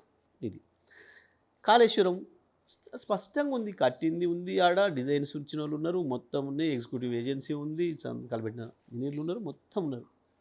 యాజ్ ఏ పాలసీ మేమే కట్టాలని నిర్ణయం తీసుకున్నాం, అందులో డౌటే లేదు. కేసీఆర్ నిర్ణయం చాలా క్లియర్గా. ఈ రాష్ట్రానికి తెచ్చుకుంది దేనికి? నీళ్ళు ప్రాజెక్టులు కట్టుకొని నీళ్ళు తెచ్చుకోవడం కాకపోతే లేనే లేదు, కాళేశ్వరం పోయిందన్నావు. ఇవాళ ఏం తాగుతున్నావు? హైదరాబాద్కి ఇప్పుడు దేని మీద ఆధారపడుతున్నావు? ఎక్కడి నుంచి వస్తున్నాయి నీళ్ళు? కేవలం కాళేశ్వరం పోయిందని ఒక్కబెట్టి ఇవాళ తుంగతుర్తి సూర్యాపేట తాలూకాలు ఎండబెడుతున్నావు. ప్రజలకు స్పష్టంగా కనబడుతుంది. పోయినాయి అని చెప్పినావు. సుందిల్లా అన్నారం బ్యారేజీలు మంచిగానే ఉన్నాయి, ఏం పోలేదు. మెయింటెనెన్స్ అనేది సహజమైన విషయం. నువ్వు సొంతంగా నువ్వు ఇల్లు కట్టుకుంటే కూడా ఏదో కాల్చి నీకు వస్తుంది. వస్తుందా రాదా? వస్తుంది. దాన్ని తప్పకుండా దాన్ని రిపేర్ చేసుకుంటావు. ఇంకోటి ఏంది, అది ప్రకృతికి సంబంధించి నేచర్తో ఉన్న విషయాలకి నీళ్ళతోని, ఎండతోని, చలితోని డీల్ చేసేటప్పుడు నువ్వు వేసుకుని వస్తున్నావు అట్టే ఉంటుంది ఎప్పటికీ. మళ్ళీ అయ్యవు పండగకు. సహజమైన విషయం కదా. ఇంత చిన్న విషయం, సహజమైన విషయాన్ని ఇప్పటికీ నాగార్జునసాగర్ కూడా ఊట వస్తుంది బయటికి, శ్రీశైలం కూడా వస్తుంది. ప్రతి సంవత్సరం రిపేర్ చేస్తుంటాం. ఇంత చిన్న విషయం తెలియని మూర్ఖులు దాంట్లో ఏందో ఉంది వెతుకుతామని అనుకుంటే దెబ్బతినేది వాళ్ళే, నష్టపోయేది వాళ్ళే. రేపు ప్రజలకు అర్థమైపోయింది ఇది కేవలం రాజకీయాల కొరకే ఈ డ్రామా చేస్తున్నారు. మేము ఛాలెంజ్ చేసినాం, సుందిల్లా అన్నారా మేము నడుపుతాం, మేడిగడ్డ బ్యారేజ్ లిఫ్ట్ ఆన్ చేస్తాం, మాకు ఇవ్వండి. అది నష్టపోతే అది ఏం జరిగినా మేమే బాధ్యత పార్టీగా చెప్పినాం. మేము నీళ్ళు ఇస్తాం, నీ కోదాడ మోతే కూడా మేమే నీళ్ళు ఇస్తాం. చేతగారి ప్రభుత్వానికి మేము చాలా స్పష్టంగా ఉన్నాం. ఎక్కడ కూడా ఈ పనికి మాలిన వాడితోని టైంపాస్ చేసుకొని సంవత్సరాల కాలంగా ముఖ్యమంత్రి పదవిలోకి వచ్చితే తెల్లవారి నీ ఆలోచనలు మారాలి. నువ్వు అవతల వైపు నుంచి ఇతరకు వచ్చినావు, ప్రశ్నించే చైర్ నుంచి పని చేయాల్సిన చైర్కి వచ్చినావు. ప్రశ్న నీకు వస్తుంది, ఇప్పుడు నువ్వు ఆన్సర్ చేయాల్సిన స్థితికి వచ్చినావు. ఈ సోయి లేక ఇంకా నేను ప్రతిపక్షంలో ఉన్నాను పద్ధతుల్లో మూర్ఖంగా, దానికి తోడు నాకేదో అధికారం వచ్చింది, ఈ అధికారం తిరిగిలేంది, నేను ఏం చెప్తే అదే నడుస్తుంది, మొత్తం పోలీసులు చట్టం ఏది ఉండదు, నేను చెప్పిందే నడుస్తుంది అనుకుని రాజరికంలో అనుకున్నట్టు అనుకుని తెలివి తక్కువ మూర్ఖత్వంతో చేస్తున్న పనులు ఇవన్నీ కూడా. ఇవన్నీ ఉరితాలు అవుతాయి రేపు రేవంత్ రెడ్డి అండ్ గ్యాంగ్కి. ఇప్పుడు చేస్తున్న పనులే రేపు ఉరితాలు అవుతాయి తప్పకుండా. తన మెడకే చుట్టుకుంటాయి ఇవన్నీ కూడా. ఇవన్నీ యాంటీ స్టేట్ యాక్టివిటీ. ఇవన్నీ కూడా చేసిన పనులన్నీ కూడా తెలుస్తలేదు నీకు. అనుభవం లేకనా, మూర్ఖత్వంతోనా, అజ్ఞానంతోనా, తెలియక చేస్తున్నావా, కేటీఆర్ అధికార అహంకారంతోనా? కేటీఆర్ పదే పదే అది దమ్ముంటే అరెస్ట్ చేయండి లేకపోతే జైలుకి పోతా అంటాడు. కాంగ్రెస్ విప్ ఒక మాట అన్నాడు, కేటీఆర్ అరెస్ట్ అయితే తెలంగాణ రాష్ట్రంలో బుగ్గి చేయడానికి 100 కోట్లు ఖర్చు పెట్టడానికి బీఆర్ఎస్ పార్టీ రెడీ అయింది. దీనికి కొంతమంది పెద్దలు రెడీగా ఉన్నారు, ఒక్కొక్క నియోజకవర్గానికి ₹1 ఇచ్చారు అని చెప్పేసి అంటాడు. ఇది చిల్లర మాటలు, చిల్లర వేషాలు. ఇక ముఖ్యమంత్రి స్థాయి గట్ల ఉంది, ఇక విప్పులు గిప్పులు, ఇవాళ స్థాయి ఏముంటుంది చెప్పని. మన దురదృష్టం, తెలంగాణ దురదృష్టం. కానీ ఇవాళ గంత చిల్లర మాట. అధికారం నీ చేతిలో ఉంది, పంపిస్తే ఎందుకు ఏమంటే పట్టుకోలేదు పోయి 100 కోట్లు. తెలిసంటారు, తెలియకపోతే వేరు, తెలియకపోతే వేరు. అప్పుడే నువ్వు ఎందుకు పట్టుకోవట్లేవు? మరి అంటే తప్పు నీ దగ్గరే ఉంది అని అర్థం. దీన్ని కూడా వాళ్ళ మీద కేసు పెట్టవచ్చు. ప్రజలు ఎవరిని పిల్లేసి మరి పలానా కాడు ఉన్నాయంటుండ్రు, మరి వీళ్ళు ఎందుకు పట్టుకోవట్లేరు ఇప్పటివరకు అని చెప్పి ఇంత మూర్ఖం తెలియదు. వాళ్ళ మీదకే వస్తాయన్న సోయి కూడా లేకుండా మాట్లాడుతున్నాం మాటలు ఇవి. ఈ గాల గురించి నేనేం మాట్లాడలే. పొంగులేటి పొలిటికల్ బాంబ్ అన్నాడు, అది మీ పార్టీ గట్టిగా చెప్తుంది. తుస్సు అయిపోయింది. దాంతోపాటు భస్మాసుర అస్సంలాగా అతని మీదకే వస్తుందని నేను చెప్పిన దీని మీద మీరు ఒకసారి పాత బైట్స్ ఉంటే చూడండి. ఆయన సీఈఓలో ఉన్నాననే చెప్పిన. తప్పకుండా కాంగ్రెస్ పార్టీకి ఒక లక్షణం ఉంది.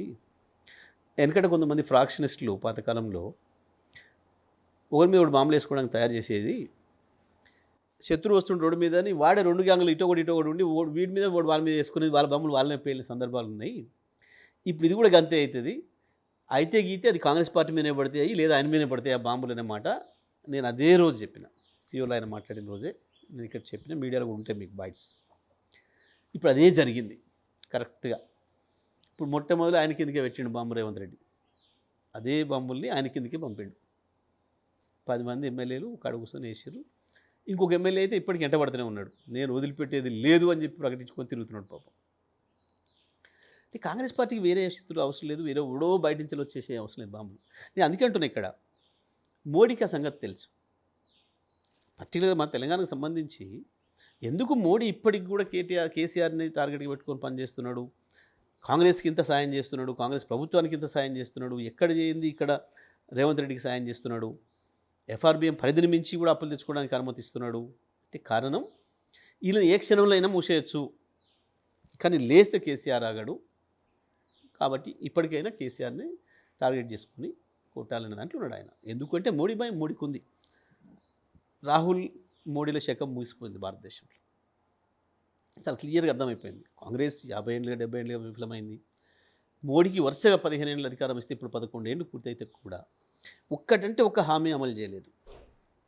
2014 ఇచ్చిన కాంచెలు ఇప్పటివరకు ఒక్క హామీ ఈ దేశానికి మోడీ గిది చేసిండు అని చెప్పడానికి టక్మని చెప్పమంటే మీతో కూడా కాదు. ఇవి గిది మోడీ వచ్చిన తర్వాత జరిగింది ఈ దేశానికి. జరిగిందల్లా కేవలం అదాని ఆస్తులు, అంబానీ ఆస్తులు పెంచిండు. ఆయన చేసిన పనుల్లో గది.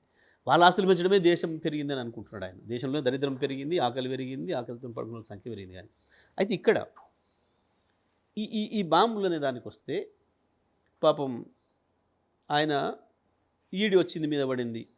దాని నుంచి వెళ్ళి ఒక రేవంత్ ఎందుకు నేను మాత్రం మాట్లాడుకుంటే తప్పేంది అని చెప్పిపోయి మోడీ గారికి ఏం సందేశం పంపుకున్నాడో, ఎట్లా పంపుకున్నాడో దాన్ని ఇప్పటికి కూడా బయటికి లేదు. ఇప్పటివరకు ఈడీ చరిత్రలో భారతదేశంలో ఎక్కడ రైడ్ చేసినా 48 గంటల్లో ప్రకటించింది. ఈ రైడ్లో మాకు గిది వచ్చింది, గిది జరిగింది, గిది అని చెప్పింది. ఎవరి మీద అయితే రైడ్ జరిగిందో వాళ్ళైనా వచ్చి చెప్పారు బయటికి. కానీ ఇప్పటి వరకు 3 నెలలు అవుతుంది. వారు చెప్పలేదు, వీరు చెప్పలేదు. మరి మిలాఖత్ కాకపోతే ఏముంది ఇలా? వీళ్ళ బాంబులు అట్లా వాళ్ళ మీద వాళ్ళకే పడతాయి. అది కాంగ్రెస్ పార్టీ నైజం, అది సహజంగా జరుగుతుంది. అది వాళ్ళని కథనిస్తుంది. ఎన్నికల ముందు చెప్పినట్టే కేసీఆర్ అని ఎన్నికలు ఓడిపోతే ఫామ్ హౌస్లో ఉంటారు. ఎన్నికల్లో ఓడిపోయి పవర్ పోతే ప్రజల్లో తిరగరా అనేది ఒక ప్రధాన ఆరోపణ. బీఆర్ఎస్ పార్టీకి వాళ్ళకి పవర్ కావాలి, పవర్ లేకపోతే జనాలలో. ఇప్పుడు లేటెస్ట్గా నేను త్వరలో వస్తున్నా అంటే ఎలాంటి మెసేజ్ పంపిస్తారు? సింపుల్ అండి. ఇట్లా ఇక్కడ ప్రజలకు తిరగాలని ఎవరు అడగాలి? ప్రజలు కదా. ప్రజలకు మేము తిరగడం అంటే ఎవరికి నష్టం? అధికార పార్టీకి కదా. అధికార పార్టీ వాళ్ళు బీజేపీ వాళ్ళు ఇద్దరు కలిసి ఎందుకు అడుగుతున్నారు కేసీఆర్ రమ్మని? ఎంత తెలివి తక్కువతనం, ఎంత ఆత్మహత్యా సదృశ్యం ఇది. కేసీఆర్ లేడు అని ప్రజలు ఇప్పుడు భావిస్తలేరు. ఇంకొకటి, కేసీఆర్ లేడనుకుంటే కేసీఆర్ గురించి రోజు ఎందుకు పని చేస్తారు?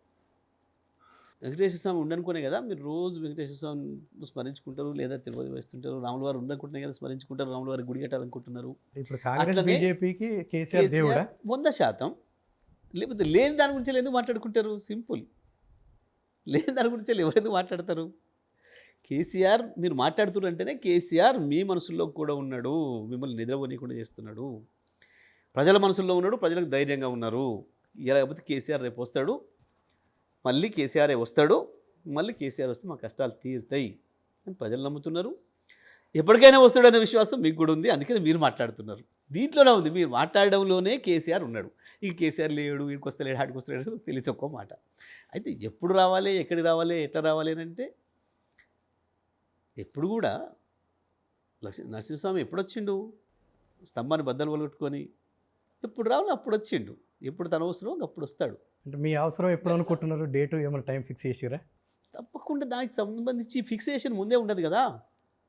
జనాలు కోరుకుంటారు అంటారు. ఆ సందర్భం ఎప్పుడు వస్తే అవసరమో, ఎప్పుడు ప్రహ్లాదుకి ఇప్పుడు పూర్తి ప్రమాదం వచ్చిందో, ఎప్పుడు వచ్చి రక్షించిండో గట్లనే వస్తాడు కేసీఆర్. ఏ సందర్భంలో వస్తే పని అవుతుందో, ఏ సందర్భంలో రావడం అవసరమో ఆ సందర్భంలో వస్తాడు. యాడుండి అసలు కేసీఆర్ అడిగిపోయిండు? ఎప్పుడున్నట్టే ఉన్నాడు, ఎప్పుడున్న కానీ ఉన్నాడు. కొత్తగా అనేది ఏంది? మేము మాట్లాడుతున్నాం ఇప్పుడు వీళ్ళ చిల్లర మాటలు వాళ్ళకి. ఇవాళ మనం చూద్దాం, ఏడబెడుతుండే మీటింగ్లు పోలీసు వాళ్ళ కొరకు కట్టిన టవర్లో దేనికి? ఎందుకు సచివాలయం కొట్టలేవు నువ్వు? బ్రహ్మాండమైన సచివాలయం కట్టించి పెట్టినాం కదా నీ కొరకు. మేము కట్టించిన ఇంటికేం పోనన్నావు, మళ్ళీ డిప్యూటీ సీఎం పోయిండు, దానికి ఏందో దాని బద్దలు కొట్టినా అన్నావు. ఆడ బద్దలు కొట్టినావు నువ్వు లేని కాడ, ఎందుకో నువ్వు ఉన్న కాడ చుట్టూ కంచెలు పెట్టుకున్నావు. ఏ ఇంటిని అడగండి రేవంత్ రెడ్డి చుట్టూ ఉన్న ఇంటిని, ఒక్కరైనా హ్యాపీగా ఉన్నారా? ఎంత దుర్మార్గంగా ఉంది అక్కడ పరిస్థితి. పాపం వాళ్ళు ఇంట్లోది ఎంత బాధగా ఉంది. ఎందుకు పెట్టుకున్నాం మరి? ముఖ్యమంత్రి ఉండేది ఇంటి చుట్టూ అని పెట్టిండు ఆడ. మా ముఖ్యమంత్రి కొరకు కేసీఆర్ కొరకు పెట్టలే, అంతకుముందు నుంచే నీ ముఖ్యమంత్రులే పెట్టుకున్నాయి. వాటిని బలగొట్టుకొని ఏందో చేసినా ఏందో పీకినా అని చెప్పుకున్నావు గొప్ప. ప్రజా దర్బార్ రోజు 1000 మందిని కలుస్తా అన్నావు, లక్షల మందిని కలుస్తున్నట్టున్నావు రోజు 1000 మంది బదులు. ఇప్పుడు జనాలంతా మన దొరికితే ఎమ్మెల్యేలు కూడా మంత్రులు కూడా మాకు దొరుకుతలేడు, టైం ఇస్తలేడు అని మొత్తుకుంటున్నారు ఆల్రెడీ కాంగ్రెస్ పార్టీ. బీజేపీ వాళ్ళు తిట్టింది సేమ్ అలానే ఉంది. సేమ్ కేసీఆర్ ఎట్లా చేస్తున్నాడు రేవంత్ చేస్తున్నాడు అంట. అంటే సేమ్ కేసీఆర్ని ఫాలో అవుతున్నాడు. కేసీఆర్ రేవంత్ను చేసుడు కాదు. నేను ఏమంటున్నా, ఒక ముఖ్యమంత్రి ఎక్కడున్న ముఖ్యమంత్రి ఎక్కడున్న పరిపాలన చేస్తారు. వీళ్ళ తెలివి తక్కువతనంతో వాగిన వాగుడు ఇదంతా కూడా. అనుభవం లేక తెలియక మాట్లాడిన మాటలేండి. ఎవరికి కూడా తెలంగాణలో గతంలో ఇటువంటి అధికారం చేసిన అలవాటు లేదు, అనుభవం లేదు కదా. ఆ తెలివి తక్కువతనంతో వచ్చిన మాటలు అవి గమ్మత్తు ఏంటంటే ఇంకా కొనసాగుతున్నాయి ఇప్పటికి కూడా. పాపం ఇప్పటికి కూడా ఇంకా కొనసాగుతున్నాయి గయ్యే తెలివి తక్కువ విషయాలు, తెలివి తక్కువ మాటలు. కేసీఆర్ లేడు, లేని దాని గురించి ఎవరు మాట్లాడుకుంటారు ప్రపంచంలో? కేసీఆర్ మీరు మాట్లాడుతున్నారు అంటేనే కేసీఆర్ ప్రతి చోట ఉన్నాడు, మీ ఇంట్లో కూడా వచ్చి ఉన్నాడు. నేను కొడితే గట్టిగా ఉంటుంది ఓ సినిమా డైలాగ్లా చెప్పేశారు మీ అధినేత. అలాంటప్పుడు ఆ కొట్టేది ఎప్పుడు? సభ అంటున్నారు, ఎప్పుడు పెడుతున్నారు సభ ఎప్పుడు పెడుతున్నారు? హిరణ్యకశిపుడు నన్ను కొట్టు అని అడిగిండా? ఎప్పుడు కొట్టాలో అప్పుడు వచ్చి కొట్టిండు.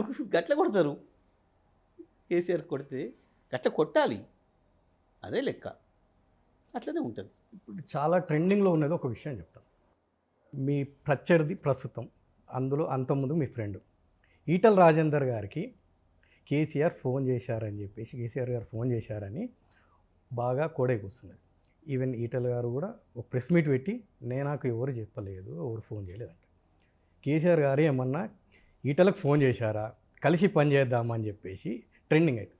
ఇది తెలివి తక్కువ మాట. ఇది ఇప్పుడు అక్కడేం మనకేం కుటుంబానికి ఎవరికి ఇబ్బందులు కావాలి, ఇంకోటి కావాలి. జనరల్గా అట్లాంటి ఏదైనా వచ్చినప్పుడు పరామర్శల కొరకు చేయడం అనేది సాధారణ విషయం. అక్కడ ఆ సందర్భం కూడా లేదు కాబట్టి ఆ చర్చ కూడా లేదు. కానీ కాంగ్రెస్ లాగానే బీజేపీలో కూడా కుమ్ములాటలు ఎక్కువైనాయి బాగా.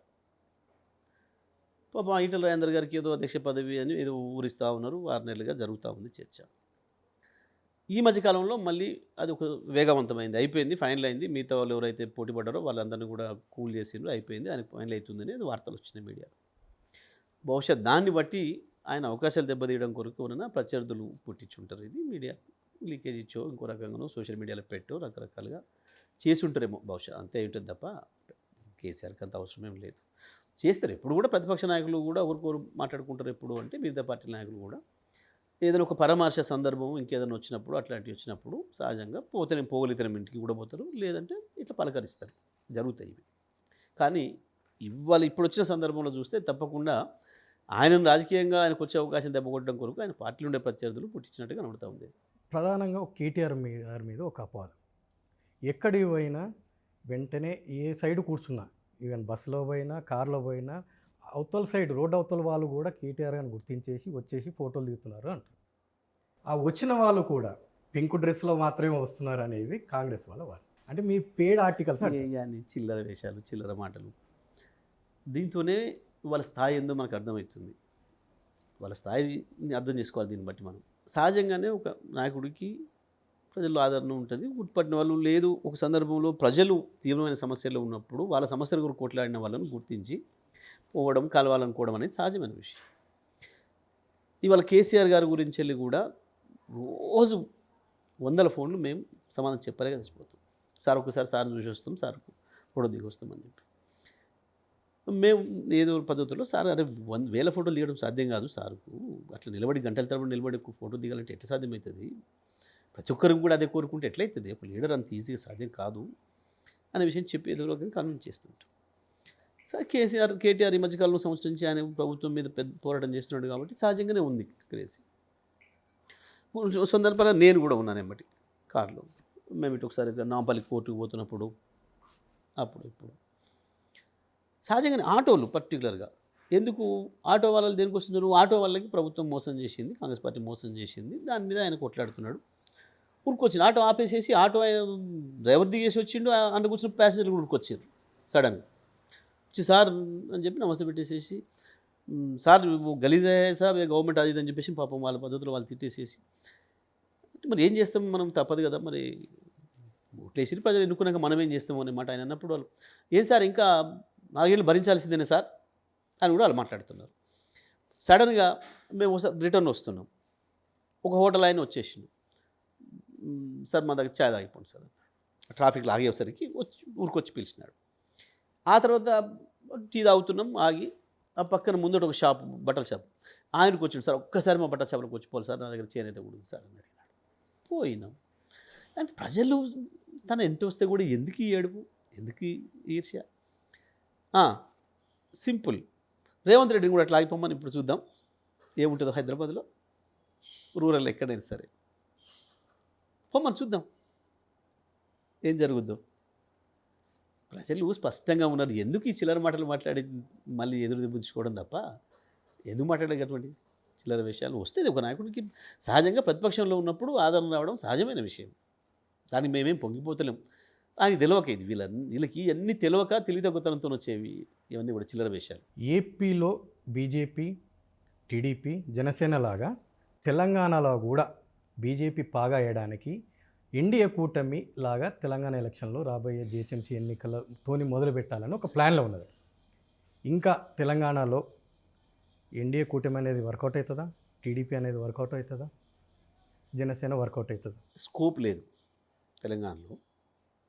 ఎందుకంటే ఇక్కడ కేసీఆర్ ఉన్నాడు.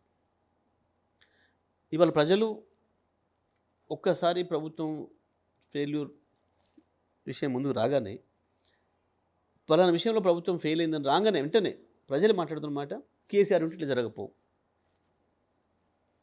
ఎందుకంటే 10 ఏళ్ళ అనుభవం వాళ్ళ ముందు ఉంది.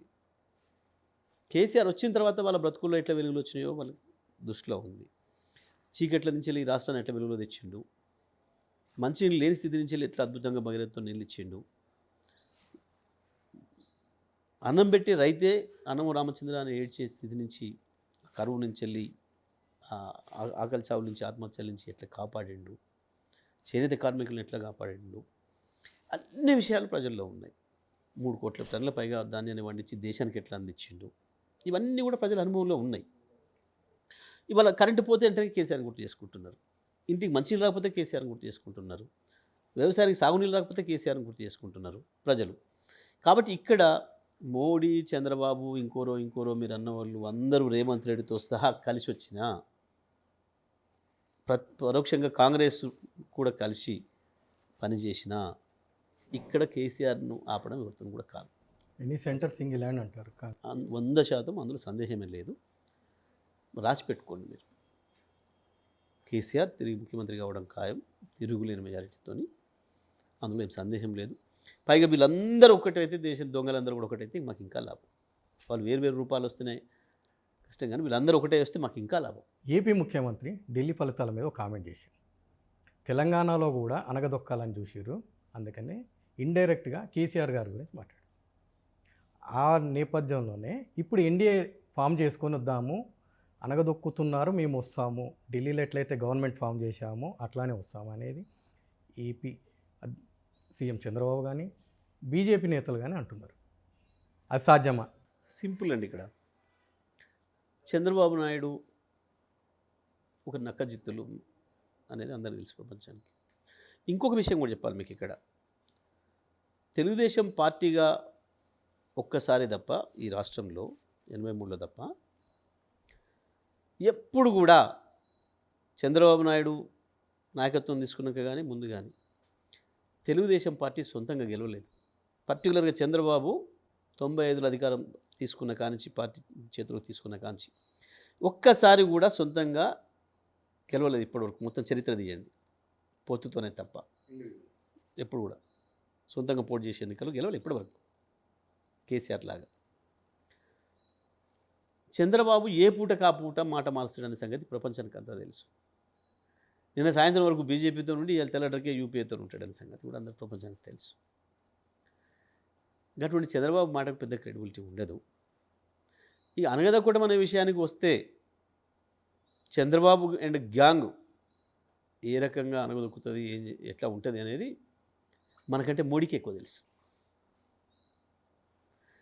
కాబట్టి ఈయన మీద ఆయన నిషేధం, ఆయన మీద ఈయన నిషేధం కూడా చూసినాం. ఇప్పుడు ఇద్దరు కాగలించుకునేది కూడా చూస్తున్నాం. ఈయనది ధృతరాష్ట్ర కౌగిలిని వాళ్ళు అంటారు, వాళ్ళది ఆయన ధృతరాష్ట్ర కౌగిలిని వీళ్ళు అంటారు. చంద్రబాబు నాయుడు చాలా మాట్లాడుతుంటాడు. ఈ మొత్తం హైదరాబాద్ నేను కట్టినా అని, ఇంకోటని నేను చేపట్టే కంప్యూటర్స్ వచ్చినాయని. పాపం చిత్ర విచిత్రంగా ఉంటాయి. ఆయన శిష్యుని కూడా ఇప్పుడు ఇక్కడ అట్లే ఉన్నాయి.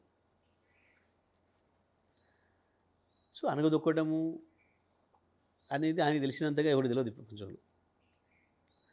మనిషిని ఇట్లా చూసి గుర్తుపట్టి కూడా తెలియనట్టుండి నటించడం అనేది ఆయన మించి ఎవరు తెలియదు.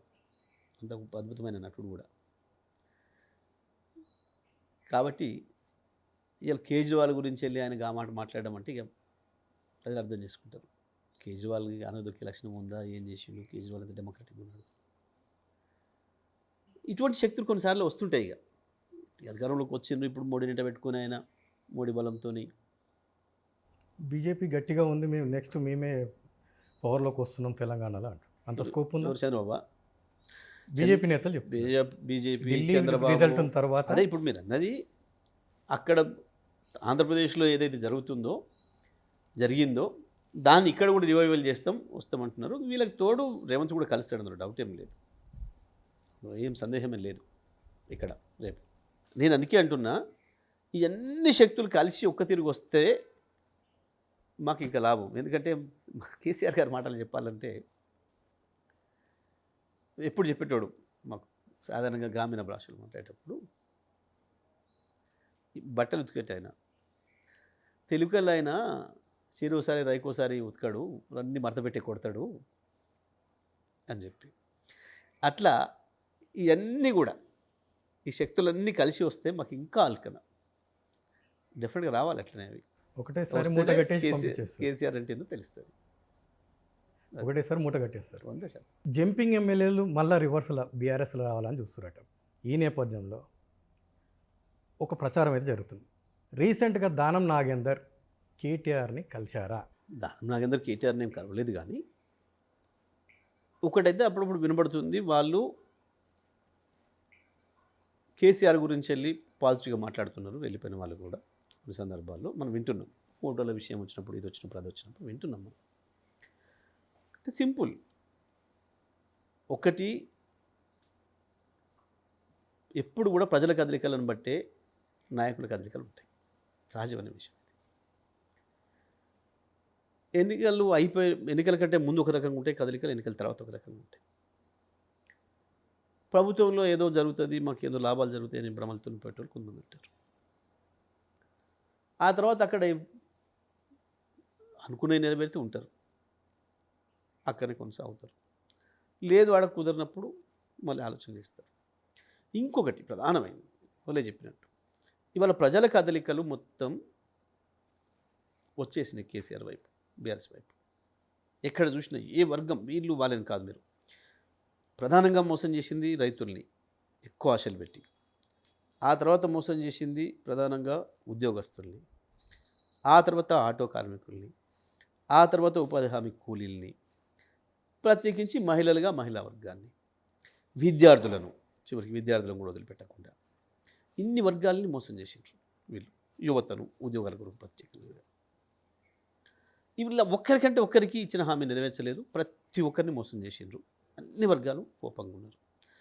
ఇవి మోసం చేసింది ఒకవైపు అయితే కొత్త సమస్యల్ని తెచ్చి వాళ్ళ స్వార్థం కొరకు, ఒకవైపు హైడ్రా పేరు మీద, ఇంకోవైపు మూసి పేరు మీద రకరకాలుగా ఇప్పుడు వాళ్ళ లగచర్లతో పాటు ఇంకా అనేక గ్రామాలని క్లస్టర్స్ తీసుకుంటామనే దాని మీద, ఆ కొత్తగా ఏందో 4th సిటీ అని చెప్పి, ఏదో కొత్త రోడ్లు అని చెప్పి రకరకాలుగా కొత్త సమస్యలు తెచ్చుకొని ప్రజలు ఇబ్బంది పెడుతున్నారు వాళ్ళ స్వార్థం కొరకు, కొంత వాళ్ళ లాభార్జన కొరకు, వాళ్ళ డబ్బులు సంపాదించుకోవడం కొరకు.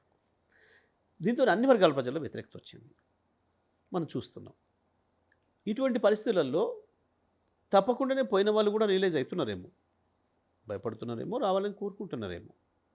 వస్తే అట్లాంటి ఆలోచన వాళ్ళకు ఉన్నాయి, కానీ కలవడం అయితే ఎవరు కలవలేదు. వాళ్ళే కాదు, వాళ్ళతో పాటు ఇంకొంత కాంగ్రెస్ కొంతమంది ఎమ్మెల్యేలు కూడా బీఆర్ఎస్లోకి జంప్ అవుతారని చెప్పేసి ఓ ప్రచారం. ఒకవేళ వాళ్ళు జంప్ అయితే బహుశా నాకు తెలిసి ఇప్పుడే కారు, అంటే మీకు ఆ ఇంటి ఉంది జంప్ అవుతారని. అది ఊహ, అది అత్యాశ కూడా. ఎందుకంటే అవునన్నా కాదన్నా వాళ్ళకి ఇంకా 3.5 ఏళ్ళు అధికారం ఉంది డెఫినెట్గా. సరే ఇప్పుడు పనులు కావట్లేవనో ఇంకోటనో ఏమైనా కోరికలు ఉండొచ్చు, లేదా ప్రజల్లో ఉన్న ప్రభుత్వం మీద వ్యతిరేకత వచ్చింది, మనం రేపు దీంట్లో నిలబడితే గెలవం అన్న భావన వచ్చి ఉండవచ్చు. దురదృష్టం ఏంటంటే వాళ్ళకి పాపం ఏ ప్రభుత్వానికైనా సహజంగా 4 ఏళ్ళ తర్వాత ఉంటుంది అది, ఇటువంటి పరిస్థితి కొంత ఎదురు ఉంటుంది అన్ని జరిగినప్పుడు.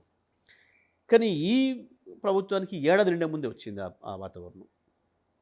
వాస్తవానికి అసలు ఇంకెంత దూరం పోయింది ప్రజల అసహనం అంటే, ఇంకెన్ని రోజులు వస్తారా విని అని మాట్లాడుతున్నారు, వింటున్నాం మనం సోషల్ మీడియాలో వింటున్నాం. మీరు అన్నట్టు ఇంకెన్ని రోజులు వస్తాడా ఆయన్ని, మరి 4 ఏళ్ళు ఉండాలి కదా, ఇంకా మీరే ఓటేసారు కదా అని ఆ రిపోర్టర్ పిలవడం అడిగితే యాంకర్ ఇంకా 12 ఉంటేట ఏమైనా ఉపాయం లేదా ఇప్పుడు, ఇట్లా మాట్లాడుతున్నారు చాలామంది. ప్రజలు కూడా అంత అసహనానికి వచ్చేసారు, అది భరించలేని స్థితికి వచ్చేసింది ప్రభుత్వ చర్యలు అని చెప్పి. అయినప్పటికి కూడా కాంగ్రెస్ పార్టీలో ఉన్న వాళ్ళు వస్తున్నారు, టచ్లోకి వస్తారు, మేము కలిసినప్పుడు కూడా మాట్లాడతారు, అసెంబ్లీలో కూడా మాట్లాడతారు. కానీ మావాడు కాంగ్రెస్ నాశనం చేస్తున్నాడు, 20 ఏళ్ళు కాంగ్రెస్ మాట లేకుండా చేస్తున్నాడు ఈ రాష్ట్రంలో, వాడు కక్షగట్టి మా దగ్గరికి వచ్చినట్టున్నాడు, మమ్మల్ని కథం చేస్తున్నాడు. అంటే ఎందుకంటే ఇక్కడ రేవంత్ రెడ్డి కాంగ్రెస్ పార్టీ కాదు, ఆయన దీన్ని ఒక ఎస్పీవి లాగా వాడుకున్నాడు, స్పెషల్ పర్పస్ వెహికల్ అంటారు. అక్కడక్కడ కొన్నిటిని తాత్కాలికంగా సంస్థలని, కంపెనీలని చేస్తారు, తయారు చేసేసి దాని ద్వారా ప్రభుత్వం దానికి కావాల్సిన పనులు ఇటువంటివి చేస్తుంటే దాన్ని ఎస్పీవి అంటారు, స్పెషల్ పర్పస్ వెహికల్. అయితే రేవంత్ కూడా కాంగ్రెస్ను అట్లా స్పెషల్ పర్పస్ వెహికల్ లాగా వాడుకున్నాడు. ఇక దీనికి అదం చేస్తుండన్నా, కానీ ఆయన పోతే పోయింది, కానీ మేము పోతున్నాం కదా, మేము మునిగిపోతున్నాం, మా కాంగ్రెస్ నావ మునిగిపోతుంది. ఇక 20 ఏళ్ళు మళ్ళీ తెలంగాణలో కాంగ్రెస్ అంటే ప్రజలు ఓట్లు వేయరు అనే మాట మాట్లాడుతున్నారు కాంగ్రెస్ ఎమ్మెల్యేలు, చాలామంది మాతో మాట్లాడుతున్నారు. అని మళ్ళీ మాకు మీరే దిక్కన్నా అని కూడా అంటున్నారు. కొంతమందికి ఆశలు ఉన్నాయి, మా వైపు రావాలన్న ఆశలు ఉన్నాయి. దాని కొరకు మాతో ఒకరితో మంచిగా ఉండేటోళ్ళు ఉంటారు సహజంగానే. రేపటికి ఉంటే నాన్నతో ఉంటే మాకు అవకాశం వస్తాయని ఏ జిల్లాలో ఆ జిల్లాలో కూడా ఉంటుంది, మాకు సహజంగా కలిసి అంటుంటారు. కానీ ఇప్పుడే మాత్రం వాళ్ళు రారు, ఇట్ ఈస్ వెరీ క్లియర్. ఒకవేళ అట్లా ఏదైనా మేజర్ గ్రూప్ వచ్చి ఈ ప్రభుత్వాన్ని పడగొడదాము అని చెప్పి ఏదైనా ఆలోచన చేసి వచ్చినా మేము ఒప్పుకోం. కేసీఆర్ ఒప్పుకోం. ఇప్పుడు మీ కేసీఆర్ ఒప్పుకోవడం. ఇప్పుడు బీజేపీ ఎమ్మెల్యే అన్నాడు రాకేష్ రెడ్డి, పైడి రాకేష్. కాంగ్రెస్ ప్రభుత్వం మీద అవిశ్వాసం పెట్టడానికి నేను కేటీఆర్ గారిని కలిసిన, ఎంఐఎంని కలిసిన అంటున్నాడు. అంటే మీ ముగ్గురు బీఆర్ఎస్, ఎంఐఎం, బీజేపీ కలిసి కాంగ్రెస్ మీద అవిశ్వాసం పెట్టడానికి ప్రపోజల్ ఏమన్నా ఉందా? అది ఇమ్మెచ్యూర్, తెలివి తక్కువతో ఆయన కలిసిన మాట బుద్ధము, పూర్తి అవాస్తవమైన మాటలు తప్ప తెలివి తక్కువ మాటలు, పిచ్చి మాటలు, తెలివి తక్కువ ఆలోచన. బీజేపీకి ఆ కోరిక ఉంటే ఉండవచ్చు, కానీ వాళ్ళకి ఆ బలం లేదు. ఇట్లా వంకర దారిలో అక్రమదారిలో పడగొట్టాలనే ఆలోచన బీజేపీకి ఉంటుంది. అది దేశవ్యాప్తంగా కూడా ఉన్నది వాస్తవమే. వాళ్ళు ఇంకో కొన్ని సీట్లు ఎక్కువ ఉంటే వాళ్ళు ప్రయత్నం చేద్దురేమో, కానీ దానికి మేము అంగీకరించాం, కేసీఆర్ అంగీకరించాడు. ఎట్టి పరిస్థితుల్లో కూడా స్టేట్కి ఎన్నికల్లో గెలవాలి తప్ప ఈ రకమైన పనులు మనకు అవసరం లేదనే మాట క్లియర్గా. సుప్రీంకోర్టులో 10 మంది ఎమ్మెల్యేల గురించి పిటిషన్ రేపు విచారణ రావడం. ఇన్ కేస్ ఆఫ్ మీకు పాజిటివ్ వస్తే ఓకే, నెగిటివ్ వచ్చిందనుకోండి గోడ దూకడానికి రెడీగా ఉన్నారని చెప్పి కాంగ్రెస్ ఎమ్మెల్యే, కాంగ్రెస్ చీఫ్ కూడా అంటారు. ఇప్పుడు సింపుల్ అండి, కాంగ్రెస్లోనే మొన్న 10 మంది కలిసి అప్పుడే గుంపు అయిపోయి మీటింగ్ పెట్టిన సంబంధించి మీరే వార్తలు ఇచ్చారు, చూసినాం మనం. నేను ముందే మనం మాట్లాడుకున్నట్టు ప్రజల కదలికలను బట్టే నాయకుల కదలికలు ఉంటాయి. ఇవాళ ప్రజల కదలిక మొత్తం వన్ సైడ్గా కేసీఆర్ వైపు ఉంది, బీఆర్ఎస్ పార్టీ వైపు ఉంది. కాబట్టి ఈ టైంలో ఇంకెవడు ఇటు నుంచి ఆడిపోవడం అనేది లేదు, అటు నుంచి ఇటే ఉంటుంది, అందులో సందేహం లేదు. ఎందుకంటే వాళ్ళే చెప్తున్నారు, వాళ్ళే వచ్చి మా నాయకులు కలిసి శాసనసభలో కలిసి మాట్లాడుకుంటున్నారు, స్పష్టంగా చెప్తున్నారు, అన్న ఇంట్లో ఏమీ లేదు, ఇది ఉత్తదే ఖాళీ, మీకు వస్తే మీరే రేపు దిక్కు అనే మాట వాళ్ళే చెప్తున్నారు. ఆ టైంలో ఇంకెవరో ఇంచలేదు అనేది తెలియదు ఒక మాట. అది సాధ్యం కావు, అది జరగని కాబట్టి వాళ్ళ దాని చెల్లి వెళ్ళిపోతారన్న భయంతో వాళ్ళు మాట్లాడుతున్న మాటలు తప్ప ఇంకోటి కాదు. స్థానిక సంస్థల ఎన్నికలకు మీరు రెడీగా ఉన్నారా? లాస్ట్ సారి లాగా ఈసారి రాష్ట్రం మొత్తం మీ వైపు చూస్తున్నారని మీరు అంటున్నారు. స్వీప్ చేసే అవకాశాలు ఉందా? ఉన్నది, కొంత ప్రజల్లో అయితే ఆ భావన స్పష్టంగా కనబడుతుంది. కాకపోతే వాళ్ళ అధికారం ఇంకా ఉంది, ఇంకా 4 ఏళ్ళు ఉంటుంది కాబట్టి కొంత స్థానిక సంస్థలు ఏంటంటే ఆశలు పెడతారు. మీరు మాకు ఇస్తేనే మేము ఇది ఇస్తాం, ఇల్లు ఇస్తాం, బడిస్తాం, గుడిస్తాం, ఇంకోటి ఇస్తాం, రోడ్ ఇస్తాం అని చెప్పి కొంత ఆశలు పెట్టే అవకాశం అధికార పార్టీకి ఎక్కువ ఉంటుంది ఎప్పుడు కూడా. అట్లాంటిది అట్లా కొంత అవకాశం ఉన్నది. కానీ ప్రజలు స్వేచ్ఛగా స్వచ్ఛందంగా ఓటేస్తే వన్ సైడ్ బీఆర్ఎస్ హావా వస్తుంది, అందులో డౌట్ లేదు. లాస్ట్ కంక్లూజన్ ఒక మాట, పవర్ ఎవరికైనా 5 ఏళ్ళు ఉంటుంది. ఈ కాంగ్రెస్ ప్రభుత్వం 5 ఏళ్ళు కంటిన్యూ అవుతుందా? ఇందులో ఏక్నాథ్ షిండేలు ఉన్నారని చెప్పేసి చాలా ప్రచారం జరుగుతుంది. ఆ ఏక్నాథ్ షిండేల గురించి మీకేమన్నా లీక్స్ ఉన్నాయా? అంటే వాస్తవానికి 5 ఏళ్ళు ఉండాలని అయితే మేము కోరుకుంటున్నాం బలంగా. ప్రజాప్రభుత్వం, ప్రజలు ఎన్నుకున్న ప్రభుత్వం ఉండటమే మంచిదని మేము కోరుకుంటున్నాం. దాని ఏదో కూలగొట్టడానికి ఇంకో దానికి మా ప్రయత్నం ఎట్టి పరిస్థితిలో ఉండదు. కాంగ్రెస్ దానంతరం అది పోతే మేమేం చేయలేము.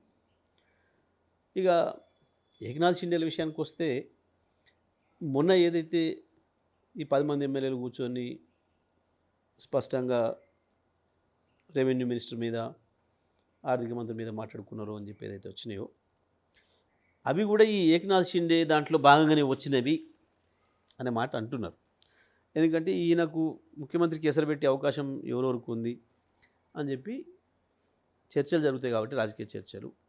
మరి ఇప్పుడు ఈయనమైనా ఆయన మోడీతోనే డైరెక్ట్ టచ్లో ఉన్నప్పటికి కూడా మరి ఈయన కూడా ఈడీ ద్వారా ఈయన ఏమన్నా ఇబ్బందులు పెట్టి ఈయన కూడా టచ్లో పెట్టుకున్నారేమో బీజేపీ అనేది కూడా ఒకటి బయటకు వినపడుతుంది. ఇన్ని ఊహాగానాలు చర్చలే కదా, దీంట్లో ఏముంటాయి వాస్తవాలు ఏంటనేది ఇప్పటికో తెలుస్తాయి. ఒకవైపు ఇది జరుగుతున్నది. అయితే ఇటువంటివి ఉండే అవకాశం ఉంది కాబట్టి అని ఈ వీళ్ళకి ఎవరికి స్కోప్ ఇవ్వకుండా మొదటి నుంచి ఉన్నాడు కాబట్టి జానారెడ్డిని ఆయన చేద్దామనే ఆలోచన కూడా అధిష్టానం చేస్తుంది అని చెప్పి ఒక చర్చ వచ్చింది. దాని మీదనే మళ్ళీ జానారెడ్డి గారి మీద గురిపెట్టించిండు ఇంకోరితోని రేవంత్. ఇదంతా ఇక కుర్చీని కాపాడుకోవడం కొరకు చేసే ప్రయత్నాలు ఎవరైనా చేసుకుంటారు, సహజంగా ఆయన కూడా చేసుకుంటాడు, దానికి తప్పేం లేదు. ఏకనాథ్ షిండేలు అనేది కొంత బీజేపీ నువ్వు అన్నట్లు ఆయన ఎవరైతే ఉన్నాడో అవిశ్వాసం పెడతాం అనేది మాట్లాడుతున్నట్టు కదా, అది బీజేపీకి సహజంగానే ఉంటుంది ఆలోచన ఎప్పుడు కూడా. కానీ బీజేపీకి ఇక్కడ దానికి సరిపోయేంత బలం లేదు. నిజమే బీజేపీకి 20-25 సీట్లు అట్లా ఏమైనా ఉంటే కొన్ని ప్రయత్నాలు చేస్తున్నామో, కానీ వాళ్ళకంత లేదు. కాబట్టి బహుశా నాకు తెలిసి ఏకనాథ్ షిండేలకి స్కోప్ లేదు వాస్తవానికి. ప్రభుత్వాన్ని పడగొట్టాలంటే ఏకనాథ్ షిండే అనేది ఒక టాపిక్ అయిపోయింది. ఇప్పుడు ఏమీ లేనిది అతను బీజేపీ ఎమ్మెల్యే పాడి కౌశిక్ అనడానికి లేదు. అంటే ఇన్ కేస్ ఆఫ్ ఎవరైనా ఏకనాథ్ షిండేలు కాంగ్రెస్లో ఉన్నారంటారా? ఆయన అంత గట్టిగా బీజేపీ ప్రయత్నం చేస్తుండొచ్చు. ఒకవైపు రేవంత్ తిరిగి పెట్టుకొనైనా కాంగ్రెస్ను బలహీనం చేయడం కొరకు ఎక్కడికక్కడికి చీల్చి చెందడం కొరకు బీజేపీ ప్రయత్నం చేసి చేయొచ్చు. దానికి మనం ఇప్పుడే చెప్పడానికి లేదు. కానీ దానికి స్కోప్ తక్కువ ఉంది. ఎందుకంటే అవతల వైపు బలం ఎక్కువ లేదు. కాంగ్రెస్ను పార్టీగా ఇష్టపడి అధికారం ఉన్నా లేకున్నా కాంగ్రెస్లో ఉండేవాళ్ళు కూడా చాలామంది ఉంటారు. ఇట్లా ఈ కేవలం పవర్ కొరికే వచ్చి రేవంత్ లాగా దీంట్లో కంటే దాంట్లోకి పోగలిగిన వాళ్ళు అంత ఎక్కువ ఉన్నట్టు కనపడతలేదు మనకు. కానీ ఏమో చెప్పలేము, ఎందుకంటే గతంలో ఉన్నట్టు లేవు పరిస్థితులు. వాస్తవానికి చాలామందికి కూడా ఈ పవర్ అనేది ప్రధానమైపోయి ఇది తాత్కాలికంగా వచ్చే వాటి కొరకు మారిపోతున్నారు. ఇంత ముందులాగా లక్ష్యాల కొరకు ఆశయాల కొరకు ఉండేది కొంచెం తగ్గుతుంది. బీజేపీ కేంద్రంలో వచ్చిన తర్వాత బాగా వాళ్ళు చేసే ఒత్తిళ్ళు, వాళ్ళ డబ్బుల ఆశలు వీటన్నిటితోని కొంత భారతదేశంలో రాజకీయాలు బాగా కలుషితమైన మాట వాస్తవం. అట్లా మరి మనకు తెలిసి అయితే కనబడతలేదు, అది సమీప భవిష్యత్తులో ఉన్నట్టు కనబడతలేదు. బట్ దాంట్లో మేమైతే ఎట్టి పరిస్థితుల్లో కూడా దాంట్లో పాత్రదారులం కాం, భాగస్వాములం కాం. అది కేసీఆర్ గారి నిర్ణయం. Thank you very much sir. Thank you. ఇది వన్ అండ్ ఓన్లీ నల్గొండ జిల్లా పోరాట యోధుడిలాగా ఒక ముద్రపడ్డ బీఆర్ఎస్ నేత, మాజీ మంత్రి జగదీష్ రెడ్డి గారి స్పెషల్ ఇంటర్వ్యూ విత్ జీపీఆర్. ప్రపంచంలో ఏ మూల ఏ క్షణం ఏం జరుగుతుందో వేగంగా తెలుసుకోవడానికి తొలి వెలుగు వాట్సాప్ ఛానల్ని ఫాలో చేయండి.